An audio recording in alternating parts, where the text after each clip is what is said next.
Hello and welcome, everybody. Oh, did I lose Olsen immediately? Hello and welcome, everybody. We're back here in BB-Spiele. We are in round 6 right now of the European Unity League Legacy Qualifier in Rosenheim, and we are ready to go with another round here. I believe I have regained connection to my friend Olsen, who is joining me today for this wonderful event. And we're here, starting off round 6. And two decks we see here is Sultai Flash and Canadian Druid. Olsen, are you aware of any of these decks' existence in Legacy and how do they function?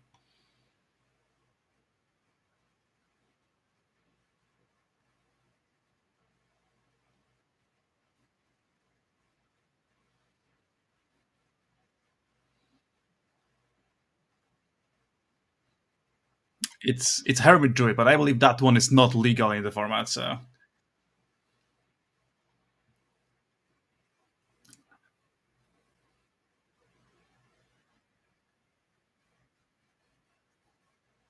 it is not legal, in fact. So Flash, I assume, is the as in the keyword ability uh, rather than the actual card Flash. And Mhm.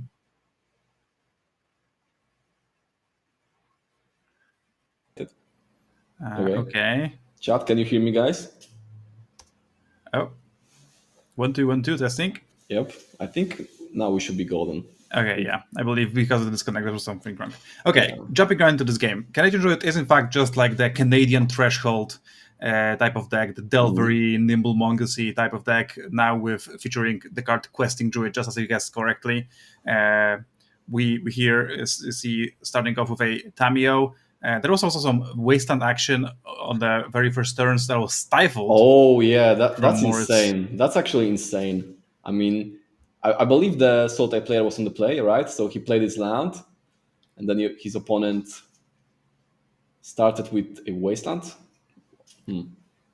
Exactly, and I wonder, do you think that it's possible that Moritz had the Tamio for turn 1, but he anticipated the wasteland and he decided to pass with Oh, so the Stifle? wasteland. So he didn't play Tamio, right? He did not know. He played tropical and pass into wasteland stifle. That was the line. I believe so. Yes, Oh very yeah, impressive that's play insane. starting off on turn number 1. That's such a well informed move. Very impressive if that's the case. Yeah, you do really have to play a lot of Legacy to know all those intricate things. I don't think I would have made that play. I think Tamio would be just standing there on turn 1. I would get wastelanded and probably not be in Yeah. such a good shape. I mean, you would have like if the wasteland is coming, then you're getting a clue token, right? And he has two more lands, right? So he already has 3 lands on the battlefield. So even if he played Tamio, pass, wasteland on top, right, he would have had at least 2 lands by now. So I wouldn't say it's like super obvious that it was the correct play, assuming that he had the choice to play the Tamio, but very interesting nonetheless, and very. I think those are like if you're a 4-1 in a paper legacy tournament, I think you know what you're doing. So I'll let the experts carry on. Well, I do believe that this is not their first rodeo, and Yeah, as you can see, some very nice cards coming from Andreas as well. A signed Dragon Slayer Channeler as well as a signed Old Border, Polluted Delta. You do not own these kinds of cards if you do not play Legacy. yeah. I mean, I would kind of argue that you can own a signed DRC and a signed fetch land if you play modern, right? Those are Yeah, those are both modern cards. maybe you're right. Maybe it's just as playable in Modern as they are in Legacy. Yeah. We see some back and forth here. It's just some more development to the battlefield. Morris drew some cards with clues, and Andreas is doing some surveilling. We here see a brainstorm in response to a fetch land on the end step from Moritz. Why would you do that in response to a fetch land? Yeah, like the obvious idea is that maybe the Sultai player is playing Stifle himself, right? So he's trying to dig into Stifle. Yeah, that's definitely possible. I believe one other thing you might want to consider here is that if your opponent has, for instance, like a fatal push or a similar card, you might want to save this Tamio and flip her. That's Oh like yeah, you're one of flipping. the most Mhm. dominant ideas about Legacy I have right now is that the combination of Tamio plus Brainstorm is a very powerful one. Mhm, Super mhm. easy to flip, and that Planeswalker is very strong. Let me tell you, I played a bunch of Breach, and when you flip a Tamio, you are golden. Yeah, but like the issue is the one issue that I see with that is that if the Tamiya is being flipped at the end step, right? Because we assume that the Delver player kind of fetched end step, right? Possibly to do something of his own, like spend, I don't know, place on brainstorm or something. And then that kind of makes the way for DRC attack. But I don't think it was. It was maybe upkeep fetch, I guess. I believe it might have been a fetch land on Moritz's turn because he just played a snow-covered island for the turn. So I assume that Tamiyo is now on 4 loyalty, safe and sound from this Dragon Sage Channeler. Mm, I'm not sure. Or maybe he bubbled himself and then upkeep fetched, and in response, mm, Moritz cast a brainstorm. I believe that was what's up. yeah. So now we're already past that turn, and it is now Andreas' turn number 4, I believe. And I do spy a secret rare version of a very powerful dragon, a Murktide Regent, but he does opt not to play it this turn. Instead, going for a Brainstorm with 2 Dragons to Channelers. And if you've ever played Modern with those cards, you know it's just basically Demonic Tutor. If you play a cantrip with 2 DRCs, You know, I kind of have a different sentiment with DRC. That's maybe more relevant in modern than I'm sorry. That's maybe more relevant to legacy than it is in modern. Because in modern you kind of play it and it's kind of like your Delver style of card. But do you know what I prefer to do with my DRC? what's that? So if you have a DRC and a Underwood Bridge, it's kind of like the engine that you need, right? Filling your graveyard, kind of like a play pattern from Cube Draft. So that's how I prefer to use my DRC, where the scrying matters more than the body itself, and like not So, even scrying, like milling. That's my favorite usage of DRC, and it's not only in Cube Draft, it's also in Timeless. In oh, that was in in Arena. yeah, Big format. yeah. That there you unironically play DRC, play Breach, and then play a bunch of like Dark Ritual and Malevolent Rumble style of effects, and then you combo like with the scrying from the DRC, right? So that's my favorite usage of DRC. Yeah, so you want Grinding Station at home that also Yeah, attacks for 3, which is yeah. a meaningful upgrade, honestly. I guess you can put it that way. Yeah. So we have Moritz casting a once upon a time a bond card in many formats on the end step here, and finding a I would say somewhat unimpressive Undercity Sewers, just a survey land grabbed from this once upon a time. Not really what you're looking for. I believe you would love to see some action like an Mhm. Uro or another creature to put on the battlefield to stem the bleeding of these Dragons or Channelers. Because as of right now, they are challenging this Tamio very well. I think this is like the super crucial turn on Moritz's side, right? He is facing some serious pressure. He has some serious walkers on the battlefield, but they are about to die. I mean, there's only one walker, and he's untapped. Your opponent, I mean, might be holding some force of will or some days, but getting your spell force of will, if it's not a like a combo piece, then it's kind of fine, right? So this is the big turn. If he's able to deploy something worthwhile, or at least force a force of will, and he'll be golden. But playing first half of Uro might not be might not be advantageous enough.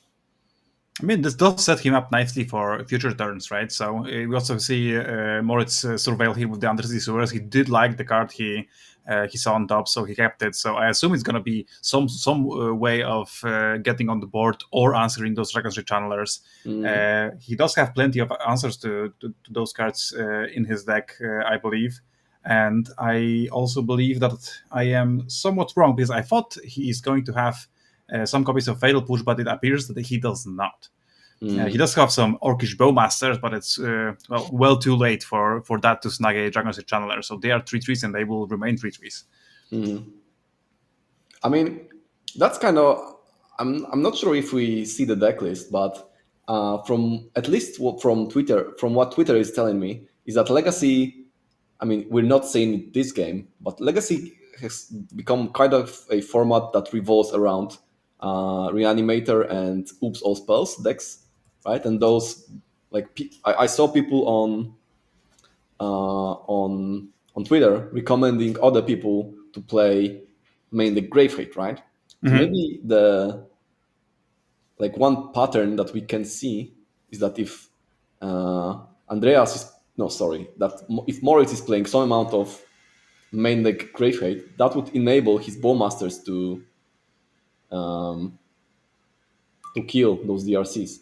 But Well, no, it's just I would call that astute observation because Moritz does in fact have multiple copies of main deck Graveyard Hate. It is 2 copies of Endurance. So maybe he was looking for that, and maybe he found that exactly. It is going to be, if that's the case, is going to be a turn too late to stop this Murtet Regent. yeah.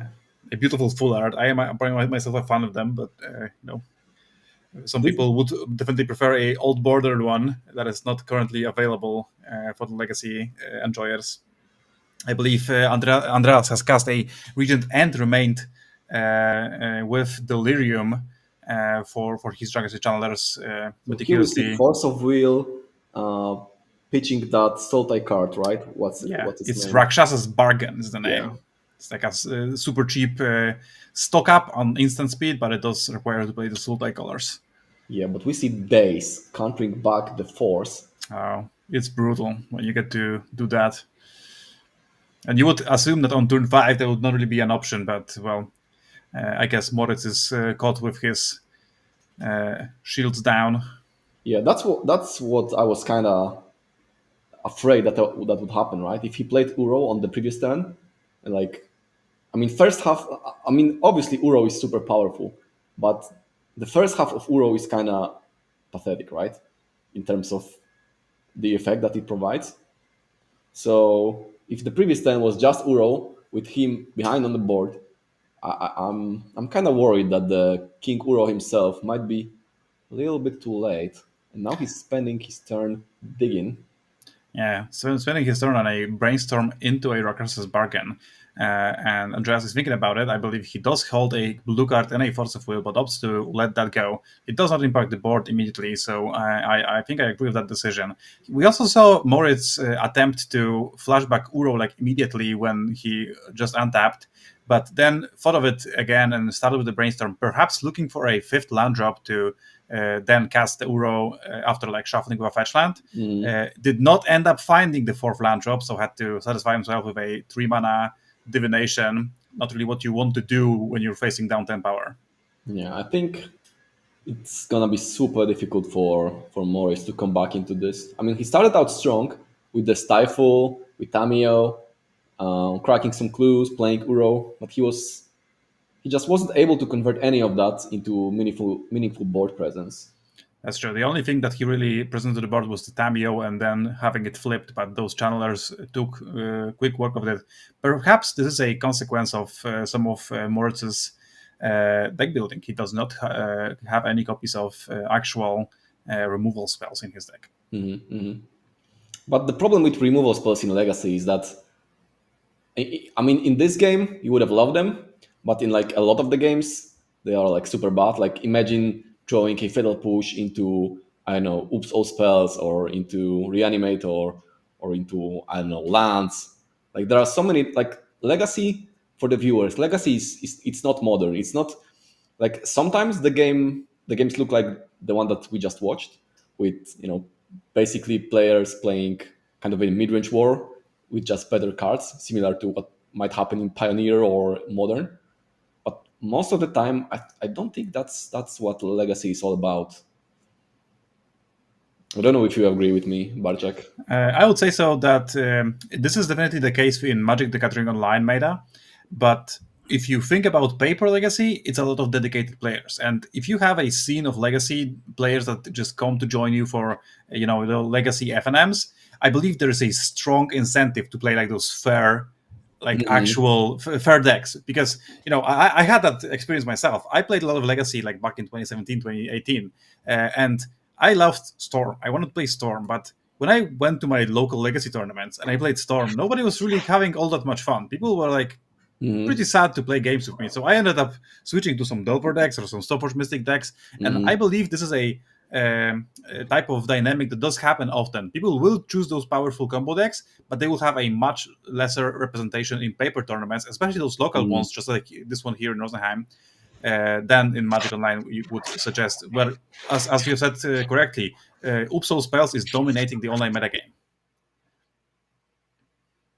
Yeah, I think I agree with your statement. I guess like it might not be like that when you look at other formats. So for example, right, like in standard, the standard meta game in paper is kind of similar to what you have in on MTGO, but in Legacy it's different. Yeah, assuredly. Yeah, this is a format that will have some significant differences. I assume that it might be that the older the format is, the more like condensed the local scene is, and like they really want to play some fun matches of Magic. And well, the mid-range mirrors for most Magic the Gathering players, I believe, are very fun. And if you wanted to play a Delver mirror for the rest of your life, I believe there will be a lot of players that will say, "Sign me up." Yeah, I'm not one of them, but I'm not one of them either, but I can see some people are. all right, going into game two with Moritz on the play. Both players keep 7, and Moritz is starting on a Otawara. What does that mean?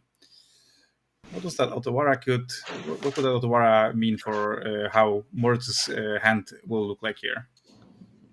That's interesting, right? Because like if your hand is like Otawara and fetches, you might want to hold on to your fetches a bit longer, so that you can use them in tandem with Brainstorm.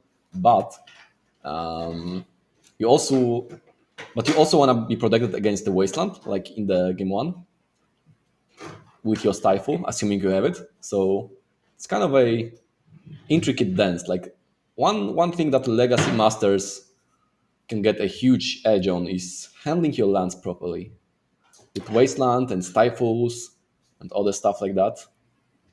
That's for sure. The format is really about Wasteland, and it has been about Wasteland for the longest time. Mm. And well, inferring information from what land drops your opponents makes is a strength that is like very difficult to quantify, but it gives you a lot of percentage points if you do it correctly. And well, here this Otawara on turn one might suggest that maybe Moritz is light on lands, but also it might suggest that he does not want to crack his like one fetch land Hmm. on turn one for a stifle, right? He wants to hold on to them because he might want to shuffle after a brainstorm, for instance.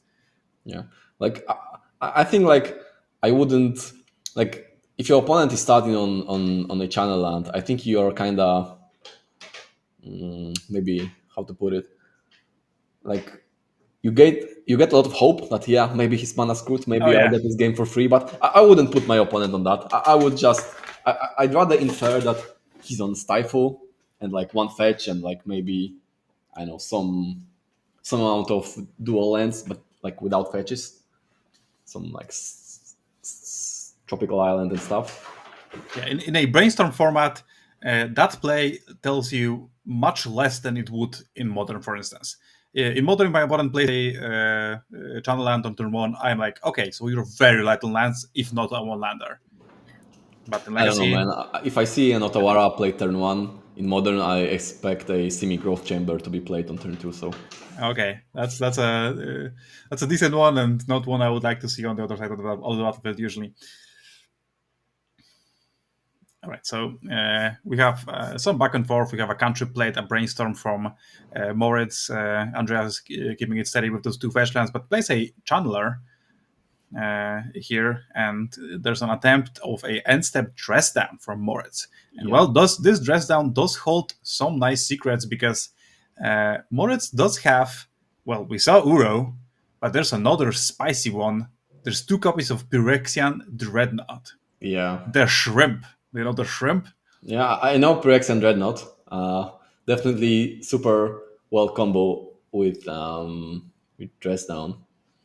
Yeah, I had the pleasure of judging the Polish nationals of pre-modern, and well, the Dreadnought is a staple in that format, if not the best deck altogether, Mm. and I saw a lot of dreadnoughts being put into play with the help of Stifle. Okay, so we just type. Okay, I was about to ask like, what's the other piece? No, it's just Stifle. They Okay, just play a very long game and they eventually Stifle. yeah, yeah. So it's like a twin, but it costs instead of winning, you get a huge monster, and instead of 7 mana, it costs 2, right? That's a pretty decent deal when you put it that way, right? Yeah, yeah. I mean, like Okay, we some see. people play like creatures and auras, right? And if you assume that one of your card is like half of the card, right? So it's like, what are the stats on Dreadnought? Is it like 13, 13, It's a 12-12. 12, 12, right? So you are With essentially trample. playing 1 mana 6/6 and a 1 mana put 6 counters. And if you think about it that way, then the value seems crazy. Yeah, and Stifle is like not a dead card. Yeah. Other than that, right? All right, we have the dress down being dazed on the end step here, getting some value out of that Dragon's Rage Channeler as well. And we see Moritz Probably upkeep, right? Fatal push. playing land and passing the turn, I believe, yes, catching Andreas in the upkeep, fatal pushing his Dragon's Rage Channeler. So not much going on in this game in terms of real spells being played. But this is what Legacy is all about, like a lot of posturing. Certainly. We have a Wasteland here being met by Stifle, and Oh that being my. met by Pyroblast. To that, Moritz responds with a Spell Pierce. What a counter war over just a single land, where Yeah. Moritz already has 4 of them. Another Pyroblast. Okay, he has won the war, and Wasteland resolves after 4 spells being cast, Yeah. trying to interact with it. Well, I would love my spot if I was Moritz here. Getting rid of 2 Pyroblasts from Andreas' hand either suggests to me that he has plenty more to go, or that, well, I'm gonna get my spells to resolve now. Yeah. I guess that's interesting, right? Because if you manage to kind of stifle, metaphorically, let's say, your opponent on green lands, then there's a huge amount of value in that. But how important is it? Because he was targeting the tropical, and now we see just another tropical. So the fight was lost. I mean, seemingly because the wasteland resolved. But was it all just bait on Morris's side? Well, it does seem pretty advantageous for Moritz as of right now. So I would believe that he might have been trying to bait out those counter spells or let Andreas tap out to maybe resolve this endurance here. Yeah, but here's the issue, right? If assuming that Andreas was more patient with his pyroblasts, then they would be irrelevant in the face of that endurance, right? So maybe smartly played on both players. Yeah, I believe like both players had a very good plan about that counter war, and well, both got away with something there. And well, our initial thoughts that maybe it was very one sided that counter war, not quite what was happening here. But Yeah, yeah, brainstorm here, main phase from Andreas, probably hoping to hit a fetch land and try to get that graveyard going again. I see a multi region in his hand for sure, so he definitely is in the business of putting some more cards in the yard. Does put the big dragon back. so I guess he has like a bunch of cantrips and now can kind of rebuild his graveyard in that way. Oh, and it is the third card down below the 2 brainstorm cards is a fetch land, so he's gonna have to have a perfect brainstorm. Although he has already played his land for turn, Yeah, right? So he did. so not quite perfect, but maybe he likes having the multi region anyway. Together with like another cantrip and a fetch land next turn, it's probably gonna come down as a 4/4 or 5/5 already after this endurance.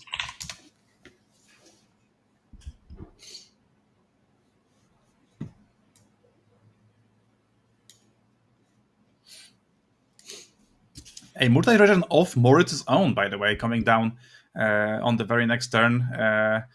These Uros and Murtites are fighting for those graveyard slots. Let me tell you, but Rakshas's Bargain seems to be the fuel here, and it is being met with a Force of Will. Let's see if Moritz has a way of defending. He does not.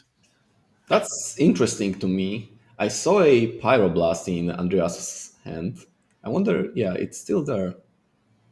Yeah, he does put a lot of value on that card. It is a little bit more versatile. Although when it comes to answering permanence on the board, but well, you do not get to counter, for instance, like removal spells like Fatal Push with it, right? Or just another Endurance would be probably brutal.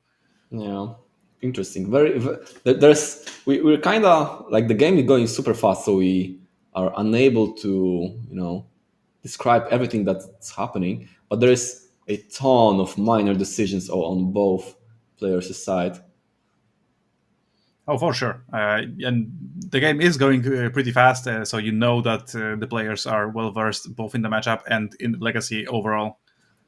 Yeah, but now the game kind of simplified. We see Andreas deploying his Merclite Regent, and then Moritz just drawing the card and passing, right? So that kind of tells me that his hand is mostly reactive, like counter magic. And now it's like kind of a bleeding sort of moment where both players are taking slight hits and not being Yep. able to interact. The Murted Region is presenting a 3-turn clock here, with Moritz being at 18, now at 12. And Andreas is drawing a card off a Mishra's Bubble, but not before Moritz is landing a Orcish Bowmasters to ping Andreas for an additional 3. And now the tables have turned. Andreas is at 11, and Moritz is presenting a board of 6 power right now, and he is getting in. Down to 5, Andreas goes, and that Pyroblast, well, not great at interacting with Orcish Bowmasters. You have made that note that Force of Will was kind of an odd choice to counter that Murta Division with the Pyroblast could have been used. Maybe those Orcish Bowmasters could have eaten that force as well, right? Yeah, I mean, this is a kind of a tight spot, right? Orcish Bowmaster, a card that you know from Modern, and then yeah, it's quite strong. But in Legacy, where everybody is playing for Ponder for Brainstorm, it's a menace. Deploying a Bowmaster is similar to I don't know deploying Karn in Modern. Definitely. In Speak of how the devil, it is. Andreas drew a Ponder for turn, and well, I wonder if he's going to cast it or even just leave it behind. Yeah, I think like because how much power it is. The orc army is 2 power, right? So he can block the endurance if assuming everything attacks, right? He block the endurance and take how much 3? So he's 4. 4. I mean, if he casts the Ponder, that would be 4, and then another shot from the Orcish Bowmaster. So Andreas does opt to not actually cast his Ponder. No, but I'm kind of thinking about how this game kind of develops from here. So Andreas can kind of stay afloat and then kind of protect himself from the finisher, whatever that finisher might be from Moritz's side, with that force of will. But if he takes 3 here and he has to play force of will, he goes down to 1. Yep, going down to 2. So this Orc army is now lethal, but it is not the only attacker here. Oh, there's an Orcish Bowmasters in his hand. I wonder why he didn't want to try for lethal, right? This would be lethal if he casted it in combat and targeted Andreas with the ability, going down to 1, and then the army would have grown. I believe he's just trying to make Andreas use his mana on his own turn. Yeah. He does have his Force of Will, and it does resolve, so Orcish Bowmaster is dealt with. Yeah, so Andreas is at 1. And the draw for turn, I believe, was a Wasteland. So now with his hand being Pyroblast Wasteland, I do not believe he can make it through this turn, unless he can just pass and bluff that he has something going in his hand. And, well, this attack might not be as easy, because if you attack and Andreas has a removal spell, well, you just like lose the game on the spot, right? I mean, I wouldn't say you lose on the spot, but definitely, like, if you put on your opponent on boat and you attack, he bolts. He's afraid. Passing of the turn. Wow. And off the top comes a questing druid. Oh my. Probably the best draw in the deck. It resolves. Holy, that's channeler and a oh unholy my hit. god. This is incredible. Yeah. That is incredible. And the unholy hit being targeting the Bowmasters with a channeler surveil as well immediately. I believe Olsen is free to go on the offense right now, right? Just attacking with the Murderous Regent. I mean, Andreas. yeah, I said Olsen, but I said then also, I meant Andreas. Andreas. Yeah. Yeah. But I think it's interesting, right? Because like, how much do you want to play around top decks? If you attack with a dragon, you probably win the next turn, but then you kind of lose to a removal spell. You do. If you were, I believe, if the players do not have open deck list here Hmm. for this tournament, if they knew, then this attack would be very easy because you know that Moritz only has 2 Fatal Push in his entire 75 card deck. So if you already saw one gun, it's very unlikely that another one's coming back. Yeah. And Moritz extends the hand here. What an incredible game! If he had made that attack, he would have Yeah. gotten there, but it's a very difficult one to make because Mhm. you do lose a lot of equity if he does have the removal spell here. And well, Andreas' deck does have multiple copies of Lightning Bolt and Unholy Hit, so it is quite fair to assume that he would have a counter there. Yeah, definitely an interesting spot to make. I think, like in spots like this, what you might want to do is to kind of picture the entire game up to that point, how it went through, and then kind of think about possible spots where your opponent had that one card that he was holding until the very end, and kind of guesstimate. Like, right, in this scenario, I'm not sure whether it was the case, but let's say you put your opponent on bolt, right? Because you assume that if you attack and he has bolt, he bolts, he stays alive, and then you probably lose. But if you put your opponent on bolt, then you can kind of revert that game, rewind it in your head, and think whether there already was a spot to play the bolt. And I think it's difficult. I think that there might have been a spot for Andreas to play the bolt, like on some of the previous turn when the ball masters were on the battlefield, like with a lot of cantrips in his hand. I don't know. It's something that Moritz will probably look into the replay of this game and think hard about what was the correct play. But anyway, that's how it went down. Andreas won. Yeah, definitely a haunting decision to make when top eight isn't online. You hate to make those, and you are going to have to make those. And well, it turns out in hindsight, Moritz made the wrong one, but I do not believe that he knew exactly what the consequences of that decision would have been at that time. So definitely a difficult one to handle. I do not believe I myself would have been able to make that attack there, but well, maybe I would have said whatever. If you got it, you got it. Yeah, But I well, know yeah. for sure that I myself, I don't know, in this game, I don't know, but I had like this literal the same scenario. If I go for it, I win. If I don't, I expose myself to losing. And in my last match at the PT, that's exactly what happened. I had the monster's rage for lethal, didn't go for it, and lost. So I feel bad for Moritz. Sometimes you have to make them have it, right? And well, Yeah. maybe this was one of those spots. But maybe Moritz didn't hate this spot quite as much as we thought. But well, that top deck questing druid into a channeler and a removal spell, Yeah, absolutely that's crazy, crazy. Yeah, insane, it's insane. probably if he went to stack his deck, it wouldn't be much better. Yeah, Would definitely. not be much better.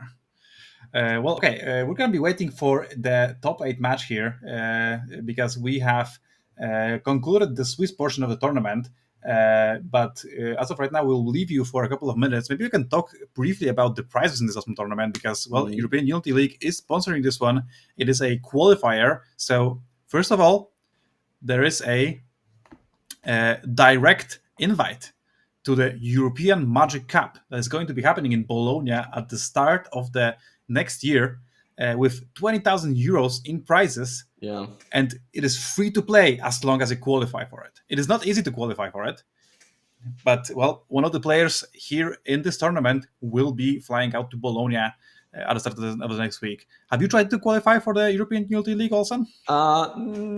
Well, I only on the like the leaderboard. I played I mean, I didn't try to qualify for it. I played some Magic, uh, and then I was told that my tournament finishes kind of count towards the leaderboard. So yeah, so I played. Yeah, but the leaderboard kind of feeds you into a tournament like the nationals, and the nationals only have 8 slots for them. So it's kind of a tough field to top eight into, even though it's like smaller, like limited kind of event in a way that there's only like 80 players or something that are eligible to play in it. But this one, for example, like lets you skip that. You skip the national portion of the like the ladder, the pyramid, and you go straight to the top. So yeah, Yeah, very great events very to play. We had two of them in Poland last week. I believe you commented on some of the matches. yeah, I did. I tried hard to win one of them, but did not get there in the end. But one of my close friends from Krakow actually won the tournament, and he has the trophy. And let me tell you, it's awesome as well. Those altered first rounds, also some beautiful cards, as well as some heavy play deck boxes. Sponsor of the European Unity League. You cannot really get those in Europe, so always nice to have some of these limited products on your hand.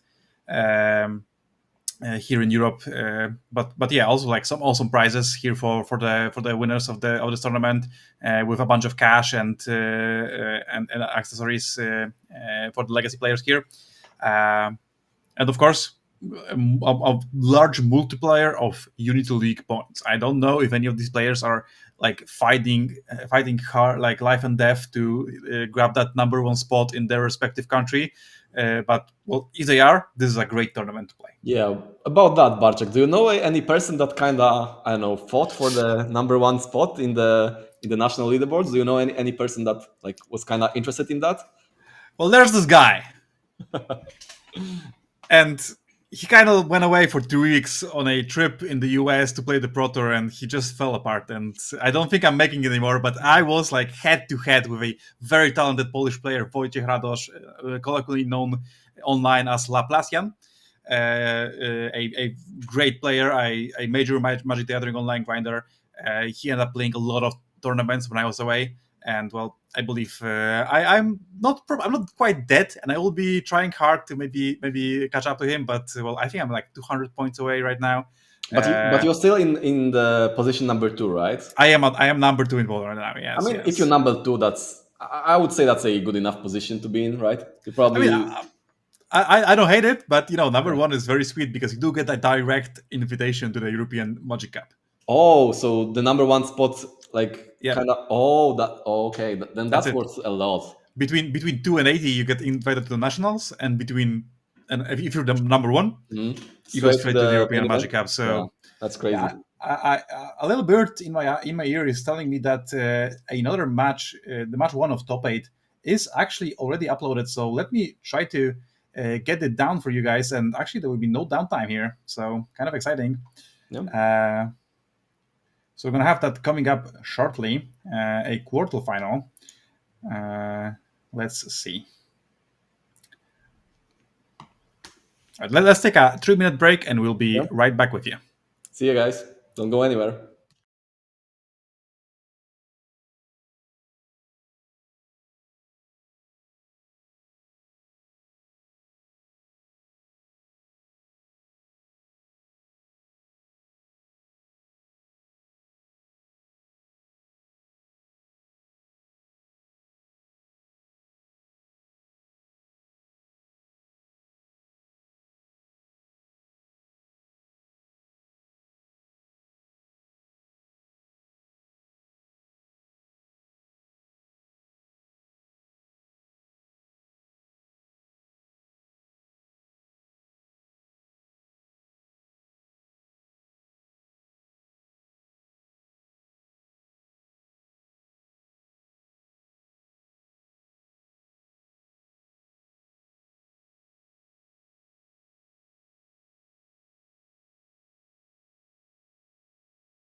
Welcome back after our brief downtime here. We are ready for the quarters-finals match, but also you've watched a couple of Pro Tours in the past, right? You know that thing when Brian David Marshall comes on stage and reads out the top eight. Okay, we can do that. If Yeah, you have the list, we can do that. I Start want to with be I want to be I want to be Brian David Marshall today. So in the top eight of today's Unity League qualifier in Rosenheim, Germany at BB-Spiele, we have Andreas Rehling, Moritz Wackerle, Maximilian Josef Penskoffer, Adrian Regel, Rene Hübrig, Marcel Schum, Alexander Mayer, and Gilo Schramm. Well, congratulations to our top eight competitors, and we're going to be jumping right in to our quarterfinals. It's going to be the matchup between Rene Hübrig and Marcel Schum. So let's jump right into the thick of things. Okay, here we have the two players. They're playing some spicy ones, some ones I would not really be expecting at a Legacy tournament here. Rene is on Helm Tron, and Marcel is on Aggro Eldrazi. Austin, do you know what the Helm Tron deck does and why it's Tron in Legacy, not Cloud Boss, which is like a well-known Yeah. big mana deck? That's kind of interesting to me. I think that I'm aware of Helm, the Helm being the Helm of Obedience combination. I And believe so, yes. and for the viewers who might not be aware of the Helm of Obedience, it's an artifact for 4 mana, I think, that activates for 1? For X. For okay, so for X. And then your opponent mills what's the wording on that? I know that the combination is that you need to play the Helm of Obedience and you need some sort of graveyard head effect. So like Leyline of the Void or Rest in Peace. And if you activate... Yeah, so the way the combo works is that Helm of Obedience mills the top X cards of target opponent's libraries, and actually it puts them to the graveyard, and it stops when one creature card is being put in the graveyard. Oh, for the creature. But Okay. the way it's worded, it's kind of odd because if you have a Rest in Peace in play, it never is actually put in the graveyard. So the Helm's ability never really checks for it. So then you get to mill your opponent's entire graveyard and their library, and well, win the game on the spot. Okay. I used to play that deck myself, but not in a sorry, not the deck, the combo, but not in the Tron shell, but in mono black shell. But here, oh my, here we see why it's Tron. Oh, You know yeah. the card that was played? I do. What is it? I don't know the name. I know that Planar Nexus. okay, and it's a land that has all the Tron types, right? It's all the non-basic land types. It's every non-basic land type. So it is both a Urza's Power Plant, an Urza's Tower, and an Urza's Mine. So Urza's Tower is already a full Tron land here, even though he only has the one Urza's Tower. And a Trinity Sphere is coming down right here on turn 2 for Rene. And, well, against the Aggro Eldrazi deck, it might actually be somewhat useful. Well, he does have Eye of Ugin, the cheapening of the spells doesn't really matter as long as you have to pay 3 mana for them anyway, right? Yeah. So unless he plays some like Ancient Tomb style of effects, he's locked from playing anything on the next turn, and right because he will deploy land number 2. Eye of Ugin does nothing. He might play a soul land and then he can cast some spells, but yeah, other than that, and there's some powerful 3-drops in his deck, like Glaring Fleshraker or Eldrazi Linebreaker, the red one that gives haste to Eldrazi's. So, well, you hate to see it if you're a Marcel Schum fan. And Rene is going for a One Ring, a powerhouse, banned in Modern right now, one of the most powerful artifacts to ever be printed in the game of Magic the Gathering, and, well, casting in on turn 3 here. Interestingly very enough, he chooses to spend 3 mana to deploy a Green Monolith, which taps once for 3 mana, right? So it's mana neutral, but you get the tapped Green Monolith on the battlefield. Exactly. You might notice the land that Rene played. A lot of those commander lands here. It is a Urza's Workshop, and that has Metalcraft, and it taps for 1 colorless for every land you control, but only if you have Metalcraft. So getting that artifact down is actually quite meaningful here for Rene.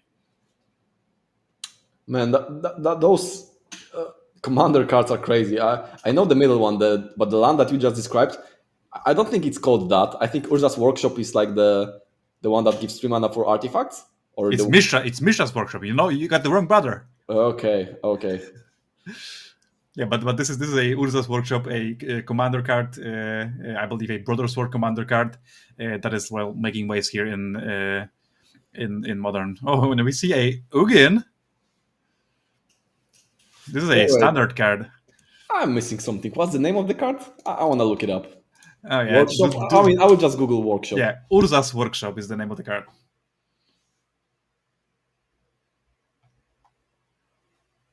Okay, so it's like Nyctos, but for lands in this case. So it gives. Somewhat, yeah.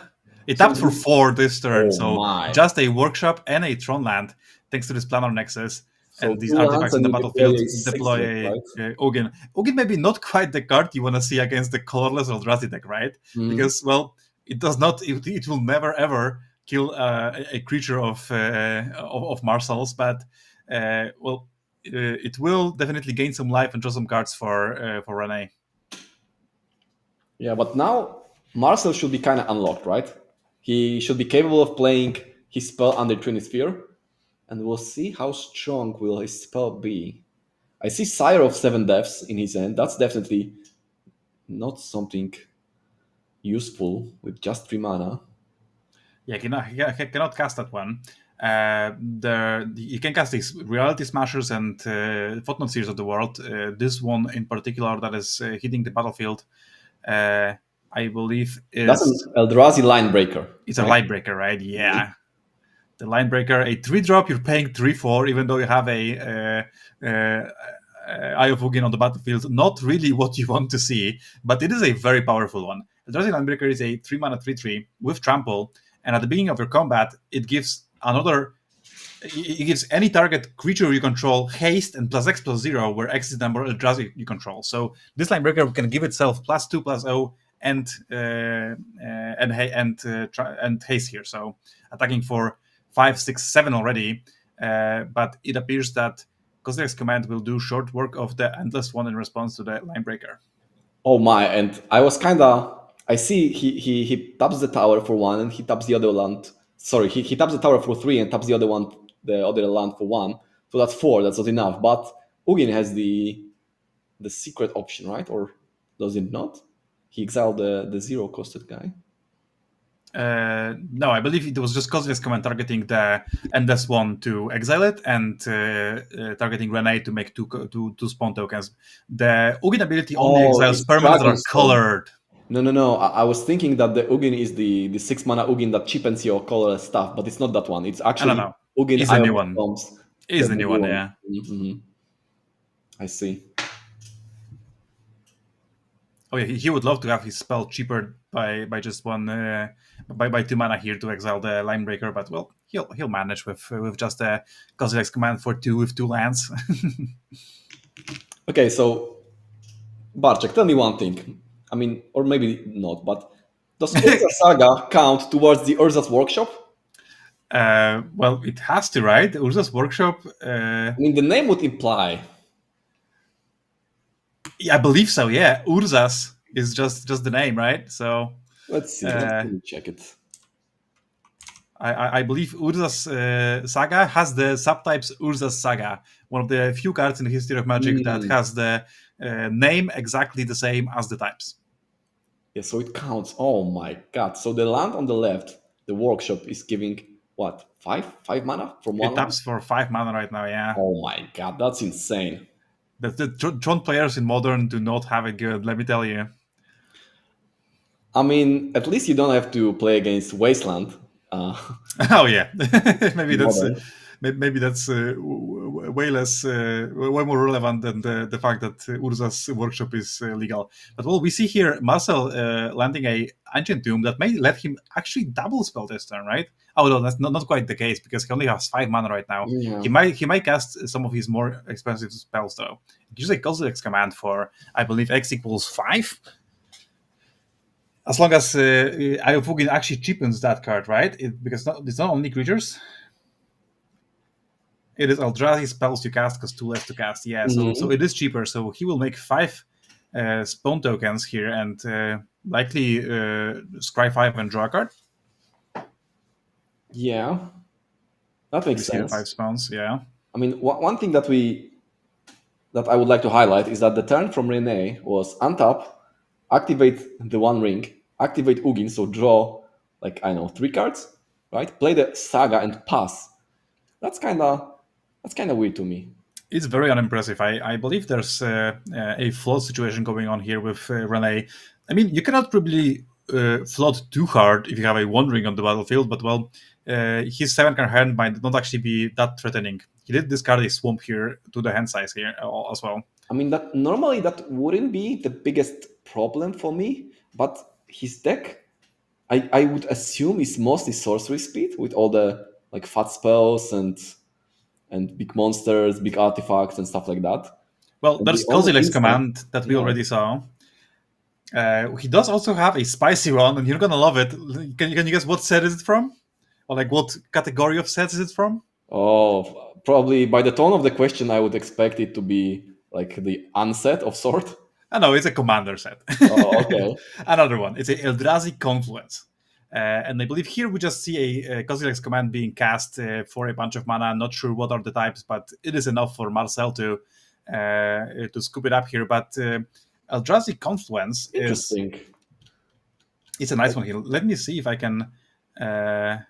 Okay, I actually cannot put it up here on the screen. But Eldrazi Confluence is a 2 colorless, so 4 mana for an instant, and you may choose 3, and you may choose the same mode more than once. And the 3 modes are: target creature gets +3/-3 end of turn until end of turn. That is the, of course, spatial contortion.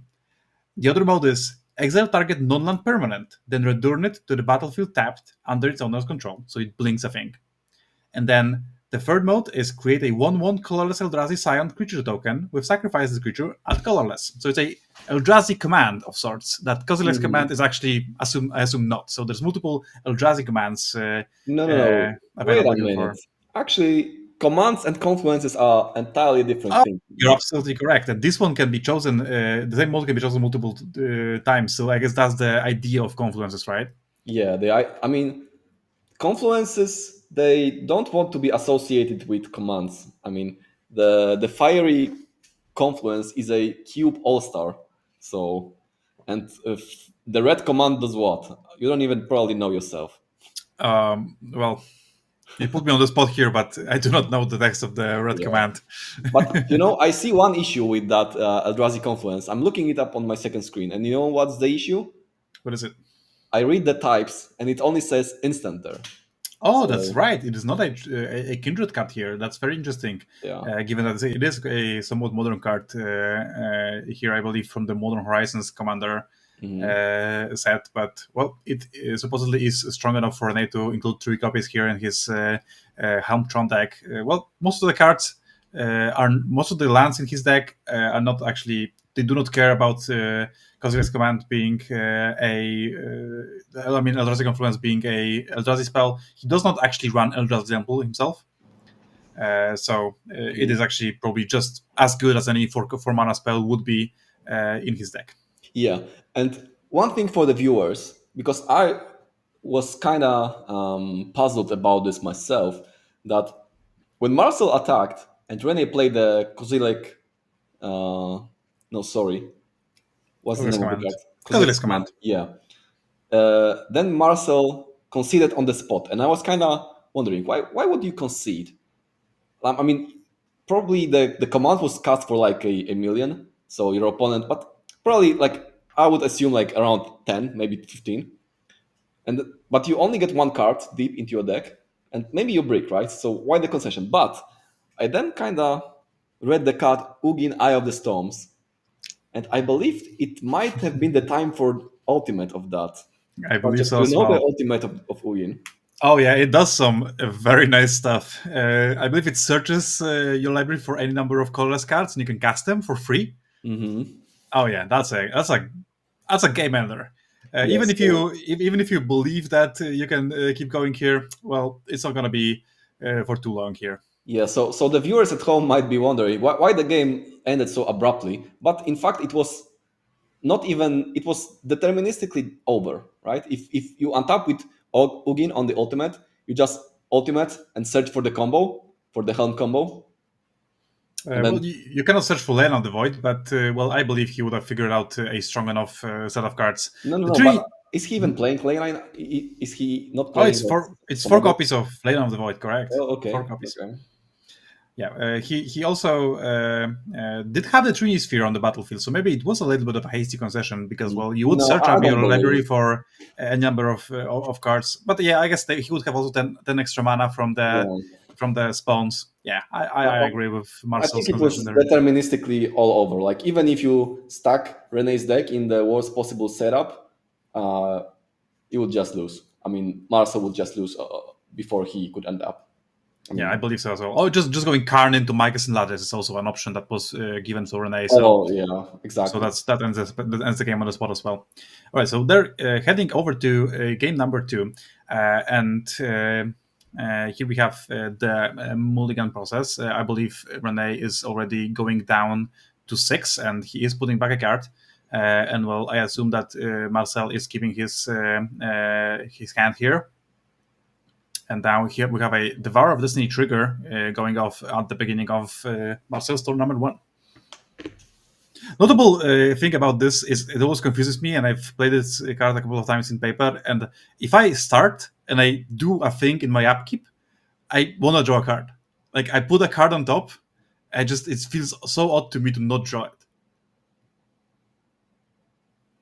Yeah, so we might see if Marcel is with the same school as you. There it is. Oh, and the, Uh-oh. what's happening? Yep, he did try to pick up the card, but I believe he stopped himself quickly Yeah. enough. Okay, Marcel was on the play, right? He should resolve the He- Devourer of Destinies and then just. Yeah, I believe, but he has not drawn a card yet, right? He has tried to pick it up and draw it, but Oh, what he uh-oh. does? Uh-oh. He drew the card on turn 1. No, Yeah, but I believe it was the exact mix-up. Yeah, let me tell you. Let me see if we have like some context about here. We actually do. Okay, so our correspondent there in BB-Spiele has told us that Marcel did a pre-game action of the Devourer of Destiny as usual, but then drew even though he's on the play. So a bit of a misstep. So I believe they are trying to figure this out. Perhaps a judge will be involved. Yeah, but I think with the magic of cinema, maybe we can kind of move through it somehow. Maybe we can skip through a little bit. Yeah, let me try that. Let's cut back to our beautiful faces here. Oh yeah, just get up from this.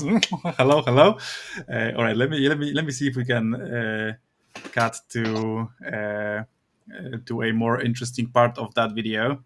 Power of cinema. Yep, we have a what we call in the judging business a FOTSIS fix, where Marcel's opponent gets to look at the hand of Marcel and pick a card that was not supposed to be there, and then that card will be returned to whatever the correct region of the deck is, which here would be the top card of the deck. And I guess we are ready to jump back into the action here.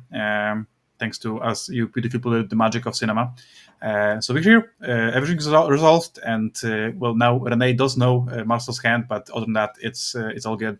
And we here see starting off with a concealed courtyard, I believe, or not concealed courtyard, Secluded courtyard. secluded courtyard. Yeah, Yeah. exactly. I knew it was a courtyard, but not quite the concealed one. The concealed one is, I believe, the black-white fastland, right?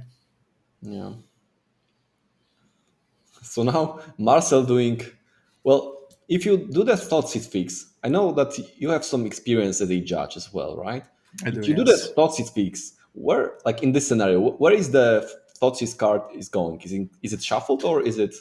No, it's being put into the top of the library because it was a known card on the top of the Okay. library thanks to this Devourer of Destiny trigger, right?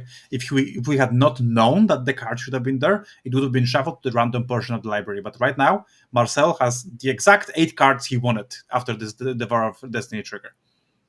Mm-hmm. But possibly the turn one play of Ancient Tomb was not made available to him due to Yeah, the that's what I Thoughtseize. was thinking, right? If you thought it's your opponent on turn one and he has just one soul land, you can just put his soul land on top, and then he has. I mean, he will have access to 3 mana on turn two, but he won't have access to 2 mana on turn one. So that Exactly. might change his. And plan. we see a turn two Glaring Fleshraker being met by a hasty Dismember out of Renee's deck. And now we have a Thought-Knot Seer on turn number 3 resolving and seeing a Oh my! Urza Saga, a Planar Nexus, ready to give these Tronlands the power to tap for 2 mana. Yeah, do you know the card? Another Tronland. You know the card that's being read right now? I'm not sure. I believe it's the Argentum Massacre. It's a vintage staple, right? I don't know which Massacre it is, but I know it has like it's 5 mana and it has protection from something. It's multicolored. It has protection from multicolored, and first strike, it's a 5 mana 5/5. And at the beginning of your upkeep, you have to sacrifice Argentum Massacre, well, just as you would sacrifice the original Massacre if you know that card, unless you discard a card. And when you discard a card this way, you can destroy target non-land permanent an opponent controls with mana value less than or equal to the mana value of the discarded card. So it's a removal spell on a Masticore. You have to, keep alive with its ability, and you can do it over and over again, turn after turn. Particularly great with the One Ring. You do not run out of cards with the One Ring too much. Also, like it's assuming you can cast it, and as we see, Rene being able to summon the Massacre with just 3 lands, even though it costs 5 mana. It's a huge monster on the battlefield, right? It wins combat into almost anything. But now we see a very swift response for that. Oh yeah, it is a Wastegate Battle Mage. It's the colorless Simic Eldrazi from a Mage True. It has kicker for both green and 1 and a blue, and the green one, which was used here, can exile an artifact or enchantment when you cast it. So just for 3 mana and 2 lands, the Wastegate Battle Mage came down as a 2/2 and exiled the Massacre. So I was kind of worried there for a second, seeing that the creature was put into exile, because I was kind of expecting for the bounce effect to happen, but the Massacre is an artifact, right? So it is in fact was done by the book. Correct. So we're all good here. And we see a powerful curve of a Eldrazi Linebreaker here on turn number 3 after Marcel Schum just plays an Urza Saga and a Grim Monolith. I don't think it's 10-3, by the way, but yeah. It was lethal. Lethal enough. The Linebreaker given itself haste and +3/+0 and attacking for a grand total of, I believe, 11. That should be more than enough with the previous aggression that was had with Thought-Knot Seer. Yeah. So the Thought-Knot Seer attacked for 8 in total, right? So you were 12, and then the attack was for 4, 6, 9 plus the trigger. So it was exactly right. Actually, exactly 12. Yeah, you're correct. I was off with my counting. Yeah, I guess the Linebreaker gives itself +3, so it's 6. You're right. So that's exactly 12. That's nice. That's nice. Oh, I believe that comes up quite a few times for the curve of this Eldrazi aggro deck. So by the way, we got the classic case. You chat didn't see it, but we got the classic case of having a super long judge call, which was skipped thanks to the magic of cinema, just for the game to be the most one-sided game in the history of Magic, right? Just one player playing pow pow pow, I win. It was an absolute obliteration. 15 minutes to play for 5. Or Marcel just decided that, you know what, I don't need my turn 1 play. You can have it. You can just Thoughtseize me. You just see what's coming. You can concede early. He did not. I think the interaction of like the Massacre was supposed to be this huge roadblock for the Eldrazi's. 5/5 first strike. It wins combat through everything, right? It wins combat with Thought-Knot Seer. It wins the combat with Linebreaker, even like Reality Smasher, which is a 5/5 4/5. It wins the combat with that. But what it doesn't win is a artifact removal. Yeah, a disenchant, he's gone. No. And interestingly that you mentioned a card that was, well, I'm well aware of it, and I have seen it in play many a times, including the Eldrazi Winter, and that is Reality Smasher. That is interestingly omitted from the Eldrazi aggro deck by Marcel Schum. He doesn't have any copies of the Eldrazi I mean, reality I'm not smasher. that surprised, right? I kind of mention it because it's in the pool of cards that you might think about when you think Eldrazi deck. But I think it was kind of power crept with Linebreaker because Linebreaker does kind of the same effect. It's weaker into Bolt, but stronger into having 3 lands. Stronger into having three lands is a strong argument, honestly, and Yeah, I think well, it even was two enough. lands, right? It was enough for Marcel to change his entire mana base from his colorless Eldrazi aggro deck to incorporate the Eldrazi Landbreaker. So Oh yeah, must be good enough. that's kind of um, that's how you know that the line breaker is powerful, right? When a Eldrazi deck could be all soul lands and some monsters, play the monsters, attack a bunch.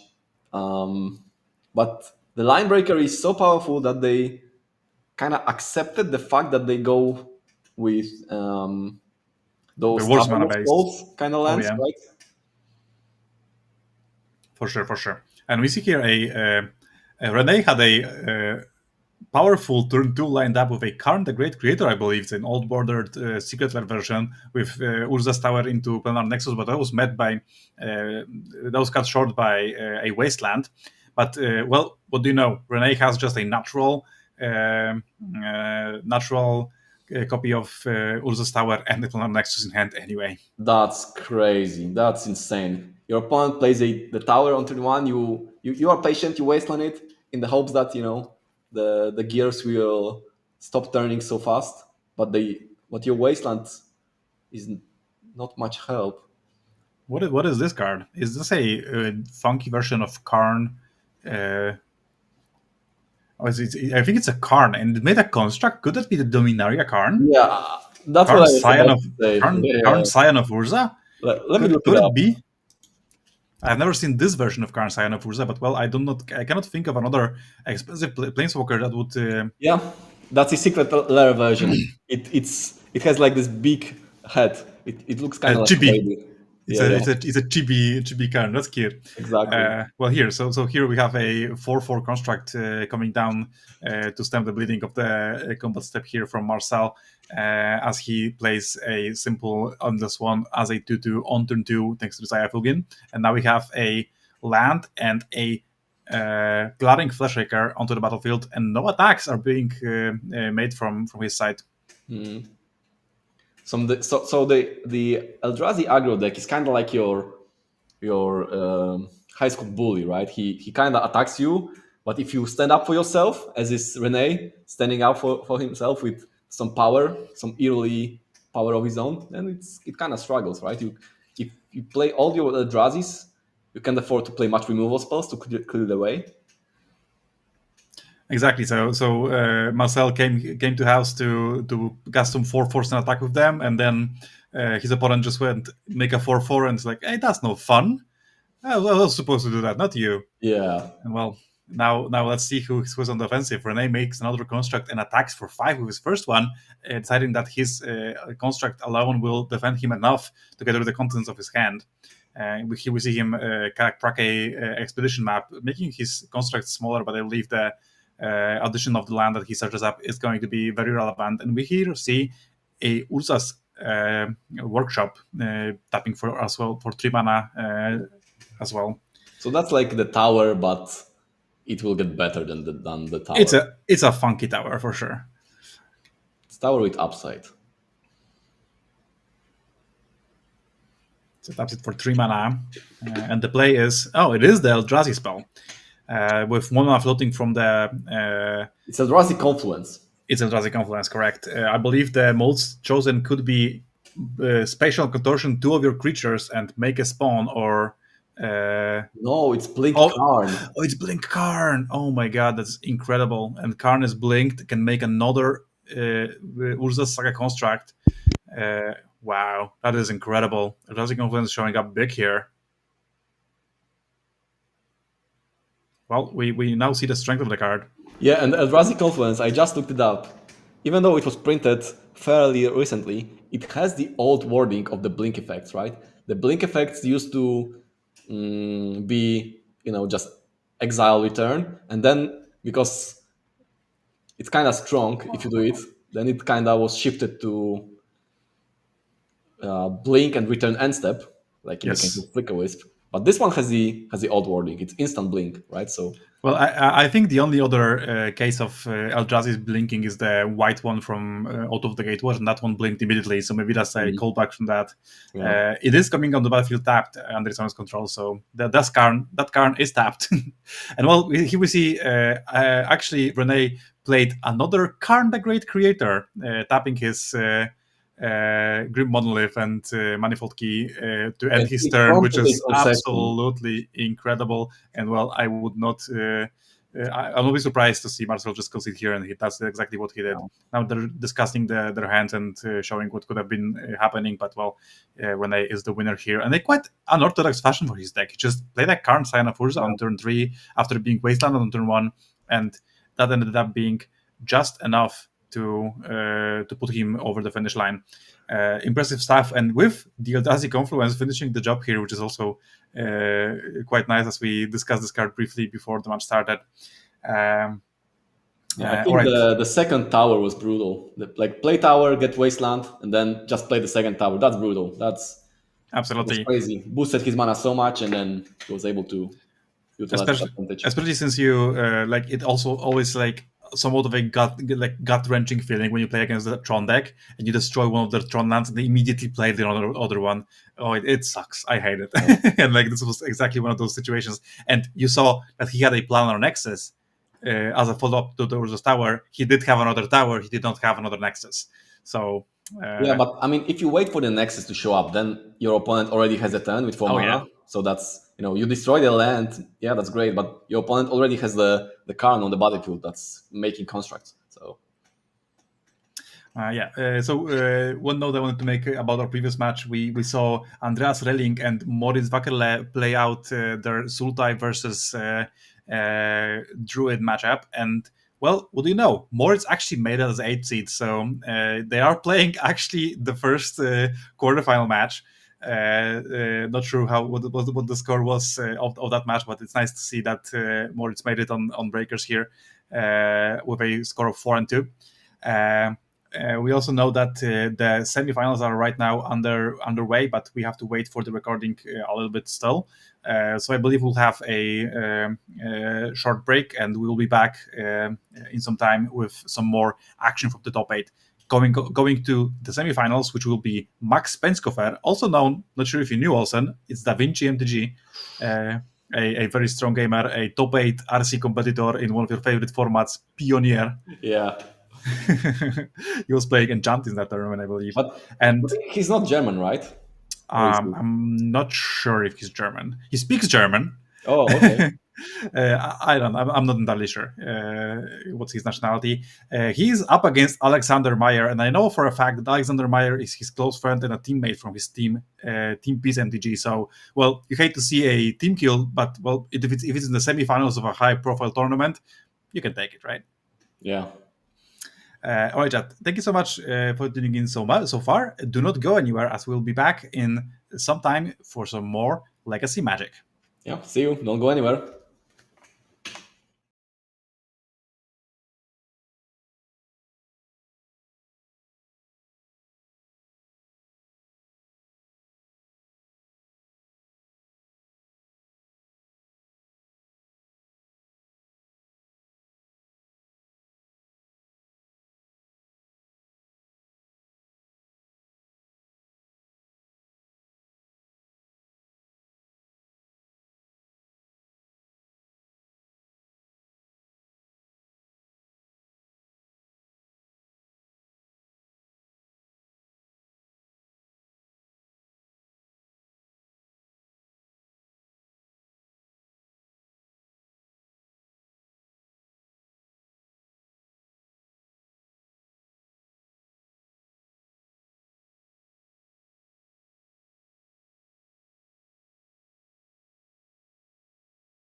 Welcome back.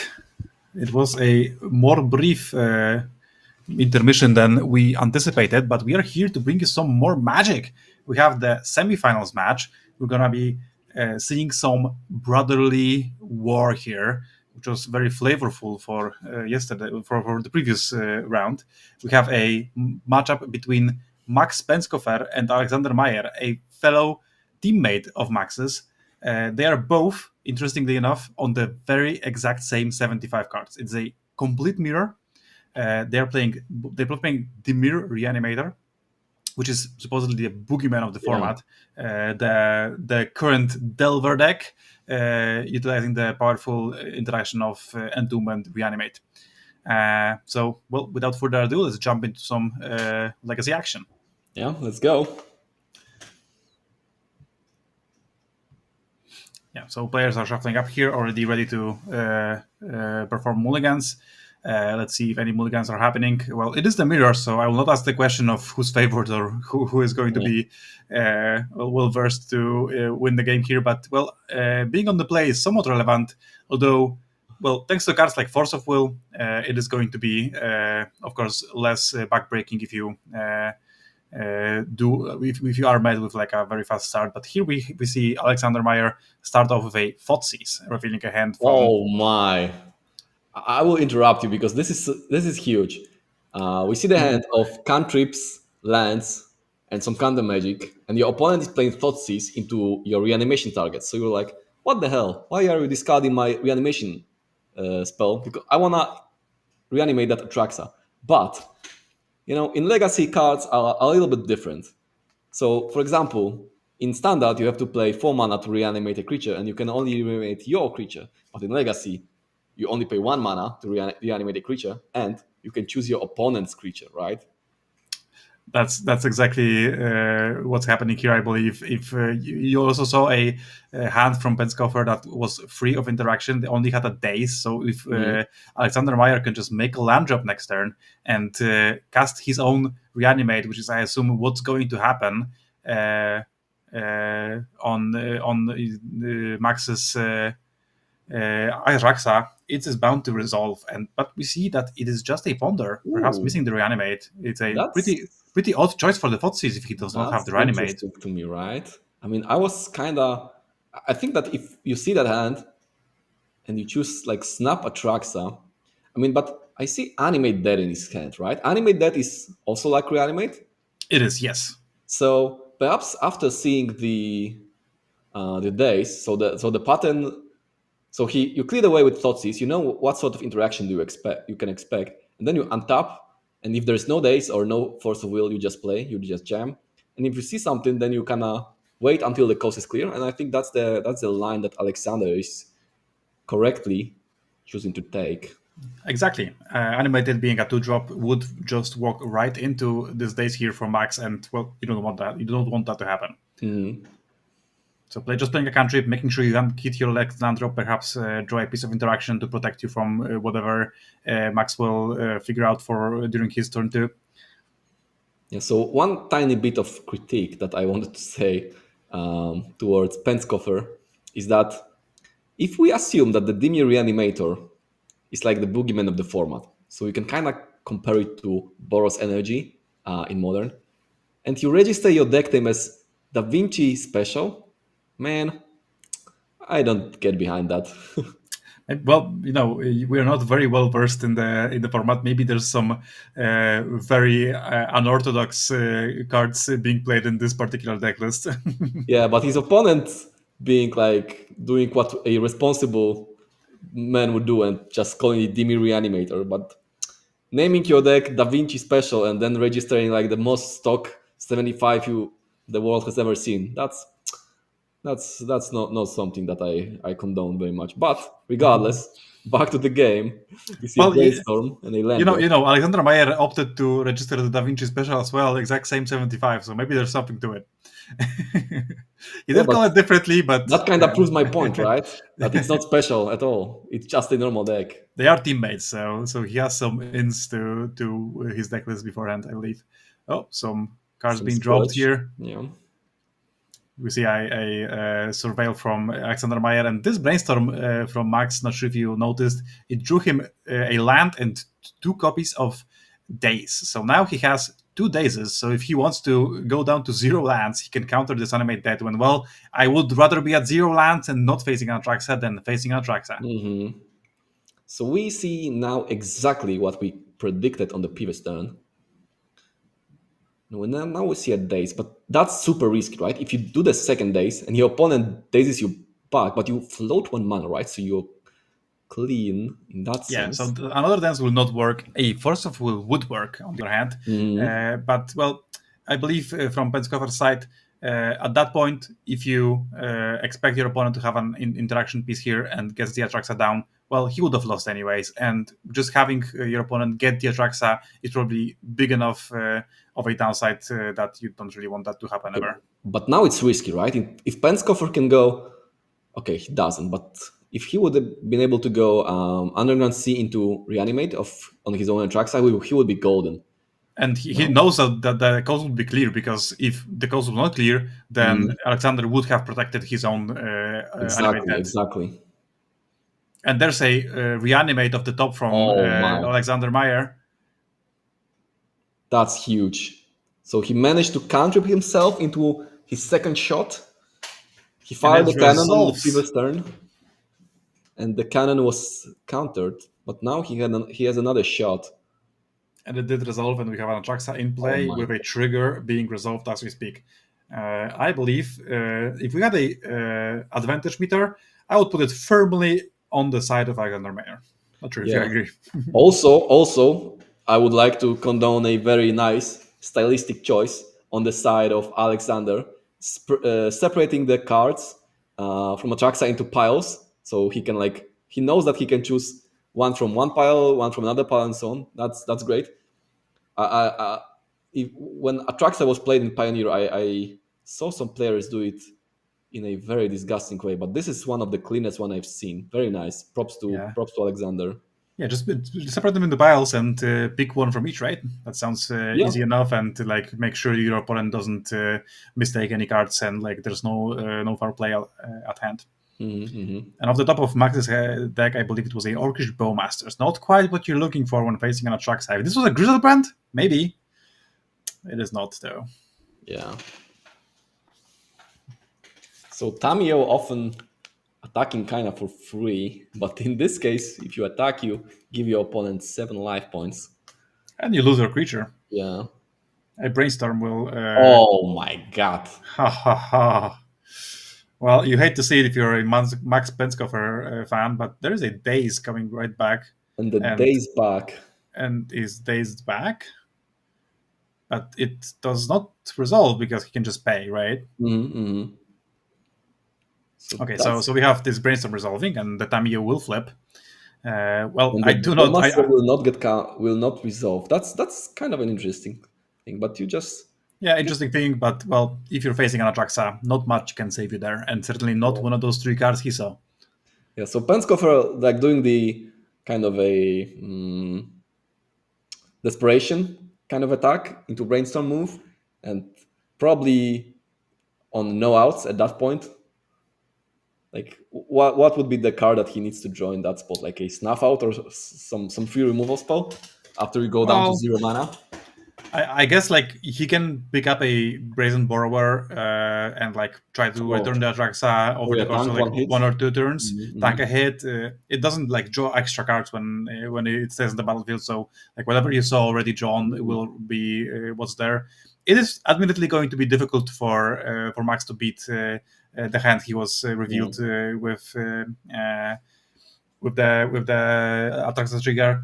And that's why he does scoop it up. He does have 1 copy of Sink into Stupor and 2 copies of Brazen Borrower, so there's a decent chance of finding one here, but it was not there, and perhaps he even got Brainstorm locked because he had to make his land drop.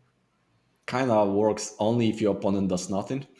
and you know that he will do something based on the cards that he selected from Atraxa.